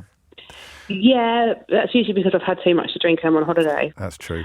So you get into the warm bath and suddenly an entirely new urge to wee appears. But it's not like any warm bath. It has to be like quite a high temperature. Oh, does it? Has to be just a little bit too, bit too warm. Well, that might be just muscles relaxing or something like that. I shall find out. I'll stop speculating and I'll get you a proper answer, Emma. Thank you. No, thank you. It is 21 minutes after 12. Alex is in Cambridge. Alex, question or answer? It's an answer, James. Carry on. So the coffee question, why is it more prominent in Europe than the UK? I phrased it rather better than that in the end, Alex. I said, why was the United Kingdom bypassed by European cafe culture? Well, it's all. I suppose the cafe culture is an offshoot of the product itself, and like most tropical crops, which coffee effectively is, it's kind of its popularity trends very closely to the shifting patterns of empires. So coffee itself comes from East Africa. It originates around Ethiopia, I think. Right. And it was made popular by the Ottomans during the 15th, 16th century. That would explain its prevalence in that part of the world, in Turkey and Egypt, places like that, very famous for their coffee. But then it was taken by the French to the New World, and the various New World empires, the Spanish, the Portuguese, and then the Italian traders, the trading states, brought it back as what's called a backhaul cargo to fill up their holds, and as a marketable commodity. And so the commodity itself was freely available and very popular, as it was in the UK. So in Europe, it actually got popularised in Northern Europe first, around sort of Holland, UK, in Northern Europe itself. But when the British Empire expanded east and you got what was called the India trade and the China trade, we used to bring a huge amount of tea back with us. And so we didn't have that much after the American Revolutionary Wars. We didn't have as big a presence in the New World. We were Eastern traders, and so we used to bring tea back. Oh, beautiful answer. Of course. So they just got squeezed. I mean, they just got squeezed out. The coffee houses got squeezed out. Supply, access, and provenance just meant that all the effort went into flogging us tea instead of coffee. And what brought it back was what brought it back in a big way is these crops as a whole, like everything you know of nowadays that is like a tropical tree plantation crop, like cocoa or rubber or palm oil, everything pretty much started in one place and is now grown extensively, or the majority of it is grown elsewhere. Like coffee and stuff is in the Far East. Yep. Oil palm, which is a big West African crop, that's where it's native to, is now a big Far Eastern crop. Cocoa is from South America, now grown in West Africa, all moved around by colonial sort of padding, as it were. And so they end up going elsewhere. And the climate in Europe, which gives it the cafe trade that we don't really have here, is all due to the fact that everyone gets up very early, go to bed in the middle of the day, then stay up very late. And they do this, and coffee is a big part of that. I love to the extent, even in Italy now, it's illegal to charge more than a certain amount for an espresso. You can go to prison for it. Is it really? Because it's that. Yeah, if you charge more, if you go, it's very rare it happens, but you'll be hard pushed to find an espresso for more than €1 or €2, and it's because it's got cultural value in a sense. Wow, I never. So that's it. That's a beautiful answer. What on earth are your qualifications? Well, I used to make coffee cups at one point, and before that I worked in tropical plantations in West Africa. I didn't grow coffee myself, but a friend did, and we used to grow cocoa. So I just became very interested by the subject. It's a perfect answer because it makes absolute sense, doesn't it, historically? And I guess the tea houses started appearing in London around about the end of the 19th century, and they would have... No, far earlier. Was it much earlier than that, 18th century, and they would have squeezed out the coffee houses? And that's where Lloyd's comes from. So Lloyd's Insurance was done in Lloyd's coffee house, which then brought about Lloyd's Bank and Lloyd's and Stewart Steel, which was a massive steel producer, and Lloyd's Insurance, and they all came about there. I think a big round of applause for Alex. Thanks very much indeed. No, thank you very much. That's why we love Mystery Hour. David is in Woking. David, question or answer? Question, please, James. Carry on. So, stick with me. We've got lots of surnames that reflect historical professions, right? Smith, Correct. Yeah. Cartwright, stuff like that. Yeah. Cooper, right? Yeah. But they're all land-based. You rarely come across a Lawrence Netmaker. You don't come across Bob.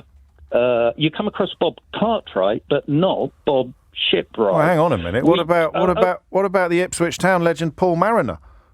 No, you're right. No, don't get me wrong. It's not that they don't exist, but they barely exist. Yeah. We don't have names for people who catch fish, who make nets, who repair lines, who gut fish, who sell fish. All right. We have lots of people called butcher, no one called fishmonger. So my question is, why do surnames not reflect sea-based professions? Why do they reflect land-based professions? It's a complicated question. But a good one, right? Well, I don't know, because till he brought the fishing industry into it, I think I was going to be quite dismissive of this one. Because the answer would be obvious. There's so many more people on land than there are on sea. That just as the years pass and the world turns, the disappearance of various things. I was at school with a lad called Iron Monk. Hold on. I'm sorry to interrupt, but hold on. At the times when surnames came into being, there would have been a lot of people engaged in the fishing business, as many as there would be in the land-based business, like agricultural and so on and so forth. No way would there be. That's like saying there's as many coastal towns as there are inland towns. No, at the point in time that surnames became useful to differentiate between people with the same first name. I'm right. I'm got it. You're definitely not. Of course you're not. Seriously? Right. No, of course you're not right seriously anymore. When did surnames come in? I've got no idea, and I'm not allowed to ask that question. Let's bear in mind. Well, I am though. I make the rules up as I go along. I can do what I want. I think the answer's going to be numbers, isn't it? I mean, I bet there was a name Fishmonger, and it just went. I don't know. I bet there was, and it went out of fashion. You may be right, and I bow in your presence. Well, but I don't. The answer, but I don't know the answer, and I still think my question's valid, even if I've got no idea what I'm talking about. All right, I will ask, why are so few surnames rooted in maritime history? You're a gentleman. No, I mean, if there's a good answer to it, I'll be delighted. I mean, a little embarrassed for being dismissive, but 52% delighted at the discovery, at learning something new every day. Thank you. I like that. It's a thoughtful question, certainly. 28 minutes after 12 is the time. I'll take Michael's call, and then I'll run through the questions that are still on the board. Michael's in Leicester. Where were you born, Michael? Where am I born? Yeah. New Zealand. Yeah, I could tell that by looking at you. Absolutely. It's an in-joke. I don't know if people were listening in the last hour to understand why that was a slightly cheeky little joke. Well, question or answer, Michael? I've got an answer for you. Carry on. Okay, so it's about the bubbles in the glass of water. Yes. So water has gases dissolved in it, oxygen, carbon dioxide, much the same way as you could dissolve salt, sugar, anything, right? The weird thing about gases is that they do the opposite to salt and sugar in that they're more soluble when the water's cold. So as the water heats up, because it's come out the tap, out the fridge, whatever, the gases start coming out of the water and you can see them. And what would the gas be? Would it be carbon dioxide or oxygen, carbon dioxide? Anything contained within the H2O, as it were? Yeah, or anything in the atmosphere that it's been sort of sloshing about in. So there you go. So it makes perfect sense, doesn't it? Yeah. Qualifications? Chemistry teacher. Oh, fantastic. Round of applause for Michael. Cheers. Thank you. Coming out to 12:30. Question still in need of answers. This one's a bit... Was there a designated... I don't know why I'm whispering. It doesn't change. Was there a designated... What? Was there a designated survivor at the coronation? That's what Rob wants to know. I think it's quite an unsuitable question for the record, but this is, your show as much as mine. The bubbles question we've done. What explains the urge to urinate in a hot bath? 03456060973. And why are there so few maritime surnames that hark back to an ancestor's water I nearly said waterworks there. We'd be back to Emma's question about weeing in the bath. That hark back to a water-based livelihood. It's 12:30. Amelia Cox is here with your headlines. Mystery Hour on LBC with James O'Brien. Call 0345 6060 973.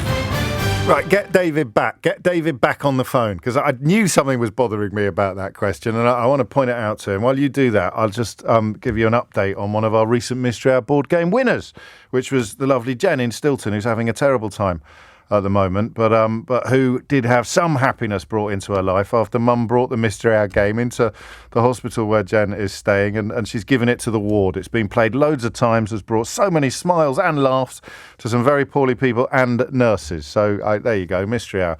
The Mystery Hour board game, reaching parts that other board games cannot reach. You can get your own copy, of course, at mysteryhour.co.uk. Right, David in Woking with the question about why there are no maritime surnames. David?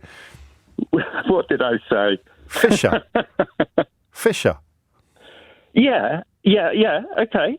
Fisher. No. Well, yeah. What? You've just bothered me for that. Yeah. For that, merchant. for one name. That's all you got. Fisher. It's a huge name. You were talking like there weren't any. Fisher. No, it was David Seaman. Thank you.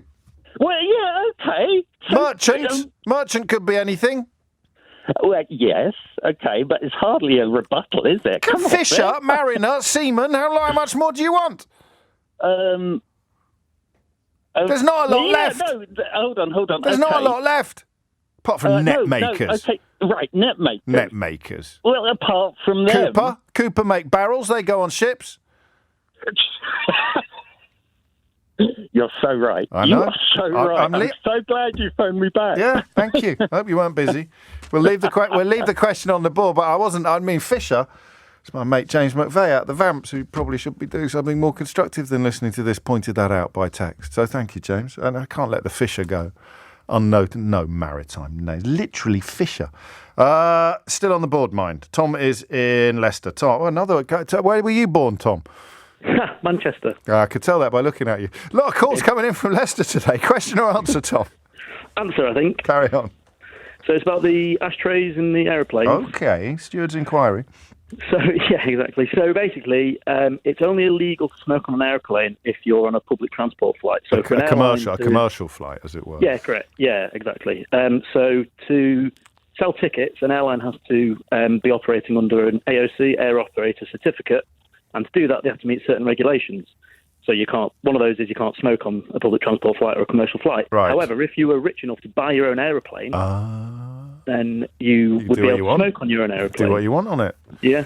So basically, in the toilets, I believe most airlines now, when they buy the planes, the seats are sort of an extra bit, so they can be a bit more choosy. Whereas the toilets are effectively fitted to the aircraft. Yes. It's a standard fit, so you have to have ashtrays because if you were rich enough, you could buy your own 737 and smoke on it. I knew an old colleague used to fly a business jet for a prominent minor royal who basically was a smoker. Right. And he had his own aeroplane. It was a very, very nice business jet. Yeah. So he could smoke on it. So it was very nice, but it stank of cigarettes, apparently. So you have to buy it with a. So there's only you have to buy. I mean, it might be an addition to the answer. But yeah, you can't buy it without one, because if you've got two customers that want one, there's no loss in giving it to everyone. Whereas if you haven't got one, then the two customers who want one can't have one. Yeah, well, yeah, exactly. And also, I suppose if someone does have a cigarette in the toilet, at least it's there. But I think the main answer is that it's only legal on public transport flights. So if you're rich enough to buy an aeroplane, you could do what you want. Qualifications? I know you've already told us, but just to clarify. Airline pilot. A round of applause for Tom. I like that one. It adds. I don't think we take back Keith's sister's round of applause. It's an addition to the general question. I've got one phone line free if you're quick. I've still got time for more questions. My inbox has now gone nuts, and it takes me a while to work out why sometimes. Why is everyone sending me these names? So you've got Captain Haddock in Tintin. There are people called Haddock around the place. You've got Sturgeon and Salmon. They are names. You've got Michael Fish. Boatman, a couple of actors called Boatman. Shipman, yeah, all right. You've got, this is quite funny. There's loads called my mate Johnny Submarine. Kipper. It's not that. There aren't that many kippers around the place. Everyone's sending me. That's what I meant about why is everyone sending me the name the word shipman in my inbox? But that's why shipman would be something of a maritime origin. There's lots more as well. Purser, Chandler is a good one. Purser is a good one. So I think that question might be answering it. Carrie Fisher, Dennis Waterman, Peter Hook, Michael Fish. That's from David. He's actually gone quite specific on that. Waterman as well. Yeah, you're right. We could go on. Rigg. I don't think Diana Rigg is going to count, is it? Maybe. Philip's in Mason. Philip, question or answer? Question, please, James. Carry on. I've just run the London Marathon. Oh, well done. So did Henry Riley, actually, who was here yesterday. I forgot to congratulate him. Well done. There you go. Thank you. And it's not my first, and it was awful, and I hate marathons. Oh. And I always say, never again. Oh. And yet 2 days later, I'm signing up to another one. Yeah. So my question is, what makes us, with some things, go back to things that we know are terrible? Well, I think... Like we've all... I'm sure you may have had a hangover in the past that made you say, never again. But then you have a drink again. Yeah. But yeah, I know that's not the same. The hot thing that burns me. Yeah. Some things you know to stay away from, but some things, you can't even though you know are awful, you go back to. I oddly, I'm thinking about writing books. Well, you describe that. Because last time I finished a book, I thought, I'm never doing that again. And yet here I am. Yeah, and there you go. Here I am in the same hellish scenario. But, well, the answer is how good you feel when you finish, isn't it? But no, you know, at that point, no, because you feel horrendous. I mean, a few days. Well, I didn't mean that. I don't mean feel literally. Right. I mean that sense of satisfaction that you have is like nothing else. Surely it's one of the greatest achievements of your life to have run marathons. No, I don't know. No. I don't know what else you've done, of course. So I don't want to be presumptuous. I wasn't going to mention this, but one was good. The one where I got the world record for the fastest marathon dressed as Mr. Potato Head. That one that's was fantastic. pretty cool. Well, there you go. That's the greatest achievement of your life.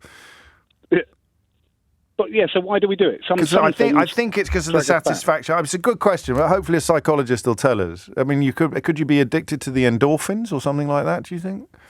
Maybe, but it certainly doesn't feel like it at the time. No, but are you going to do another one? Absolutely. Well, so you're already in that zone. It took me a longer than you. You only finished it a couple of weeks ago, and you're ready to do another one. Yeah, I signed up the following day. So are you sure you hate that? Hang on a minute. You signed up the following day, then you don't hate it, do you? But I know what I do. You clearly don't. If you don't know, if you hated it, you wouldn't sign it. You'd give it 6 months, and you'd be like, "Oh no, I've got that itch again. I'm going to have to scratch it. Oh, I really don't want it." You signed up the next day, man. Well. Okay, I think with London, because you don't know if you're going to get in, so you put your name in the hat thinking, well, I probably won't get in anyway. And then when your name comes up, you're like, oh. All right. All right, I'll put it on the board, Philip. But I'm not 100% convinced by the premise of your question. I think you just I just think you wanted a wider audience to be aware of your Mr. Potato Head record, and that you smuggled it in. More people might might try and take it off me. But whilst it was a wonderful question, I already have your board game, James. So do let someone else have it. Oh, how sweet of you! I shall exclude you from consideration for it. That's very very nice. I'm still getting sent flipping maritime names. Right, coming from shipwright, but it could come from wheelwright. But you're right. You're right. You see what I didn't know. Andy's in Morden. Andy, question or answer? I've got a question for you, James. Carry on. I noticed during the King's coronation that there is a distinctly different drum sound between the English military regiments and the Scottish military regiments. Really? Yeah, the Scots, to me, sound as though they've got a much deader, less percussive drum sound, whereas the English seem to have a much more percussive drum sound. And I wonder why this is. Is it a tradition? Well, I don't think the drums it's obvious. Go on, then. Scottish drums are tighter. Sorry to my Scottish friends and listeners. That was a very lazy stereotype, racial. And also, it's the opposite, isn't it? When you say percussive, you sort of mean bouncier, I think. Do you? Yeah, so it sounds as though the drum beat is much, much deader on the... Which would mean it was slacker. It would mean the skin was slacker on the drum, not tighter. Is it not? I don't know. That's what I'm saying. When you say deader, that's... Oh, I see. We don't know enough about drums to answer that question. No. Okay. Well, I mean, I like questions that are based on something that only the questioner has noticed. So there's always the slight danger that that it's just not true, and you've gone a bit doolally, and Yeah, you've it could be imagined something wrong with my ears. it could be. It's unlikely though, isn't it, that your ears would have a different reaction to a Scottish drum than an English drum, military drum. But we shall try and find out for you. I really like by that. the way, with Fisher, would that have some sort of religious, biblical connotation to it? Well, as in I shall be a fisher of men. Or after St John the Fisher? Yeah, could be. But either way, it's still maritime, isn't it? It's still. Yeah. He literally said, "Why not? You don't have anyone named after fishermen, do you?" He literally said that on the radio, didn't he? I didn't imagine it. But it's maritime. I mean, you could be a fisherman, but you don't go on the sea to be a fisherman. Yeah, well, you're still. I think if you're doing it for a living, you'd be better off going in the sea, wouldn't you, rather than just sitting on a riverbank and crossing your fingers. Coming up to 1:45, I need some answers. Okay, was there a designated? I mean, can we give someone a round of applause for ringing in and saying no on the designated survivor? I mean, you'd need to have qualifications, all right? So if you can't just ring in and say no, Jen. I'll say qualifications. So yeah. So you've got to know why you know that it's no, if you follow what I mean.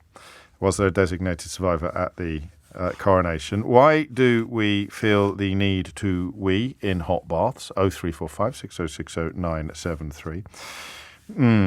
Why are there so few maritime surnames? Brackets, there aren't. Close brackets. But feel free to have a crack at that if you please. Why does Philip want to run more marathons even though he says he hates them? You get the psychology. Why am I writing another book? That's the money in it. And the fame. Why is Philip? Why do we do things we hate? And why do Scottish drums, military drums, sound different to Andy than English military drums? 0345 6060 973. If you can answer any of those questions. We need to take a couple of the questions. There's no point telling me to try to get more answers if the board is full of people with questions, because the people with the answers won't be able to get through, will they? It's 12:45. Mystery Hour with James O'Brien. This is LBC. 12:49 is the time. On we go. Billy's in Pitlochry in the Highlands. Billy, question or answer? It's a question, James. How should I have pronounced that name?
In the park with the dog. Oh, glorious. What's the question? The question is, James, you know how you can look inward with your eyes to your nose? Yeah. Why can't you do the same outwardly? I think some people... Eyes? What, you mean, why can't you go the opposite of cross-eyed? Go wide-eyed? Yeah. Yeah. Are you sure you can't? I'm trying to do it now. I must look very strange. Are you sure you can't do that? You can't do it, no. Well, you can, but only one side at a time. Yeah. But when you do it with your nose, so you can draw them into. You can draw your eyes towards each other, but you can't push them out away from each other. Exactly. Well, why would you want to? Well, maybe. That's the answer. That's the answer. In nature, it would be beneficial. It would not be beneficial. No, it would not be beneficial, would it? Because you can only see one picture, even though you've got two eyes. So even when you try and look at your nose and go all cross-eyed, you can't see anything. That's a design fault. That's the design fault there, is the fact that you can go cross-eyed. That's no use to anyone. There's never a situation in which you find yourself in nature and think, I need to go cross-eyed. Unless you're trying to look at a zit on the end of your nose. I was just wondering what the reason was. Well, I think it's a design fault, because if you could put your eyes out at the end of your eyes, if you could extend them that way, then you wouldn't be able to, nothing would make sense. Would it not be beneficial, though? Why would it? How could it be beneficial? No, because you want predators. But you wouldn't. Your brain wouldn't cope. The picture would be too. It would be too wide angled. There'd be no focal point. Mm. Is that the answer? Yeah, there's no need. There's no reason. There's no need for it. If you could do it, then before you even finished, you'd not have a focal point. Everything would just be a weird blur. But it wouldn't matter. Why can't you do it? Which stops you? I'll put it on the board. Be careful. Be careful. Don't go walking around the park trying to do it, Billy. You'll get arrested. My dad, take care. 12:52 is the time. We need some answers, I think. Matt Check is in Warsaw. Matt Check, question or answer? Answer, James. Carry on. Well, there is no designated survivor at all, but there is a line of succession. Yes. And the next in line would be Archie. Good Lord. Yes, and since he is only, what, is he 4, I think? He turned 4. Meghan probably would be the mother regent who would stand in for her son until he was of age. Good so Lord. that makes even more Talk funny. about putting a cat among the pigeons, eh? I mean, I think you're probably right in terms of the line of succession. I tell you, if someone had pointed this out on Friday, it would have been front page of the Daily Mail on Saturday morning, I think, alongside all of the pictures. I know. And you know what, James? What is funny, that I'm calling from Warsaw to answer this question, Yes. and nobody from Britain knows this answer. Well, they did sort of suggest that would be the case, but we weren't certain of it. Probably. But I mean, what are your qualifications, Matt? Well, I'm a journalist, Polish journalist, who's reporting on British current affairs and obviously recently Coronation, and so probably... You were here, were you? You came here for it? No, you just did it from was Poland. From Warsaw. Yeah. That was from Warsaw. I wish I was there. You don't need to be there, do you? I mean, it's one of the great myths of media. I don't know why. You could do it all at home watching telly. You did. No, I did. I wasn't watching telly, but I was on the telly. Have you seen the film King Ralph? No, I haven't. Starring John Goodman, when there's a terrible accident while the entire royal family are having their photograph taken, and they searched the world for someone in the royal line of succession, and they find some bloke in America working as a lounge singer, played by John Goodman out of Roseanne. It's a really good film, and he comes back, and then you've got the usual kind of shenanigans and people trying to topple him. But it is you're right. The line of succession would kick in, and wherever it ended, you'd find your next monarch, which, given that Prince Harry was at the ceremony, would involve Meghan taking some sort of regency role, wouldn't it? That would be funny, no? It would be extremely funny. It would be funny, and I believe in line of succession currently is about 5,000 people, including all the royal families in Europe and maybe around the world. Well, when we brought, was it the Hanovers over? Was it the Hanovers that? I mean, they had absolutely no claim whatsoever on the throne, except that the establishment wanted to keep a monarchy, and they cast around Europe, and obviously no one who's already got a big throne would have fancied it. So you end up finding a third cousin once removed. Could have gone anywhere. Exactly. It's such a lottery. Exactly. But anyway, that qualifies you for a round of applause, Matt Check. Thank you. Thank you very much. No, thank you very much. Fantastic. Melvin's in Southampton. Melvin, question or answer? Answer, James. Carry on, Melvin. Right, pipe and snare drums. Yes. So, in the latter half of the 20th century, it became a trend for the pipers to tune the chanter, or the bagpipe, to a higher and higher pitch. And in order to complement that, the drummers would crank their drums down even tighter, as you said. but it came to a point when the drums could no longer cope with that tension. Right. So in the late 70s and 1980s, they started to use drum heads that were made of Kevlar. Okay. And in order for the drum to take that stress, they started to have different design drums where there's extra bolts, if you like. Okay. So, and they could take the pressure and the stress. So the pipe band snare drum is usually tuned to a much tighter pitch, and the drum is designed to take that higher tension. And it also enables the drummer to get more clarity out of the drum and play far more intricate, what we call drum scores. Oh, beautiful answer. So what's the English-Scottish distinction then? Is that the Scots regiments have the pipes? Yeah, generally, it's in the British, in the military, yeah, it's a tradition that obviously the Scottish regiments would all have their own pipe bands. And the English regiments are more likely to be what, brass or something like that? Brass band, yeah, brass band. And that's the answer. So the Scottish drums are tighter? They are tighter, and That's fantastic. They are different now. You know, a pipe band snare drum is different from a traditional military Beautiful snare answer. drum. That's what are your qualifications? I am a pipe band snare drummer, and I also played military snare drumming ever since I was a young kid in marching bands, and played in the Royal Navy Volunteer Marching Band and things. Fantastic. Well. So I do that, and I do pipe band drumming now. So Legend. yeah, It's a massive round of applause for Melvin. You're welcome. No, thank you. That's incredible. They're tight. I'd have thought it. Scottish drums are tight. I think you got your joke. It doesn't matter whether Melvin got it or not. It's a mild. Is it a racist joke? That I suppose it's a racial stereotype, isn't it? You don't get many of them on this show. Chris is in Middlesbrough. Probably the last one. Question or answer? It better be an answer. It is an answer, James. Carry on. It's to the eye one, so I literally heard it over the phone while I was stood in boots, so I just asked the optician. It's the best qualification ever. Go on. Yeah, genuinely.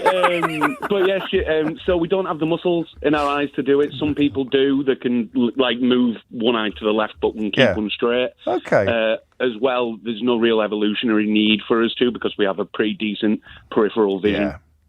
So it's just not, there it is, the muscles aren't there unless you're a bit freakish. A bit like being double jointed. A bit like being double jointed or something like that. There's no purpose to it. But you can focus on the end of your nose because there's a point of focus to pull your eyes to. Yeah, that's right. And that's, qualifications. I just asked the optician. That's one of my all-time favourites. Have a great round of applause for Chris. Cheers. And that doesn't count as looking stuff up, because I don't know who to choose as the favourite. Have you got a favourite? I really like Melvin, actually. Just came in at the end there with his, because he was. Do you know why I like Melvin? Because he was so enthusiastic about it. And what I love about Mystery Hour is you could listen to it for 10 years. And only once in the 10 years would there be a question that makes you go, I don't actually believe it. That's totally my field. I can't believe someone's... We had one a couple of weeks ago. The fella was like, I can't believe it's finally come up. I've been waiting. So the tightness of drums, Melvin's answer... Yeah, Melvin gets the Mystery Hour board game this week. Well played. And I promise no more casual Scottish racism on tomorrow's programme. That's my pledge to you. And that's it from me for another day. We'll do it all again tomorrow morning from 10. You can download the whole show podcast, of course, featuring Speak to Sadiq, and you can rewind, and there's loads of other podcasts as well as the best video clips from LBC and other global stations. It's all available at Global Player from your app store, or head to globalplayer.com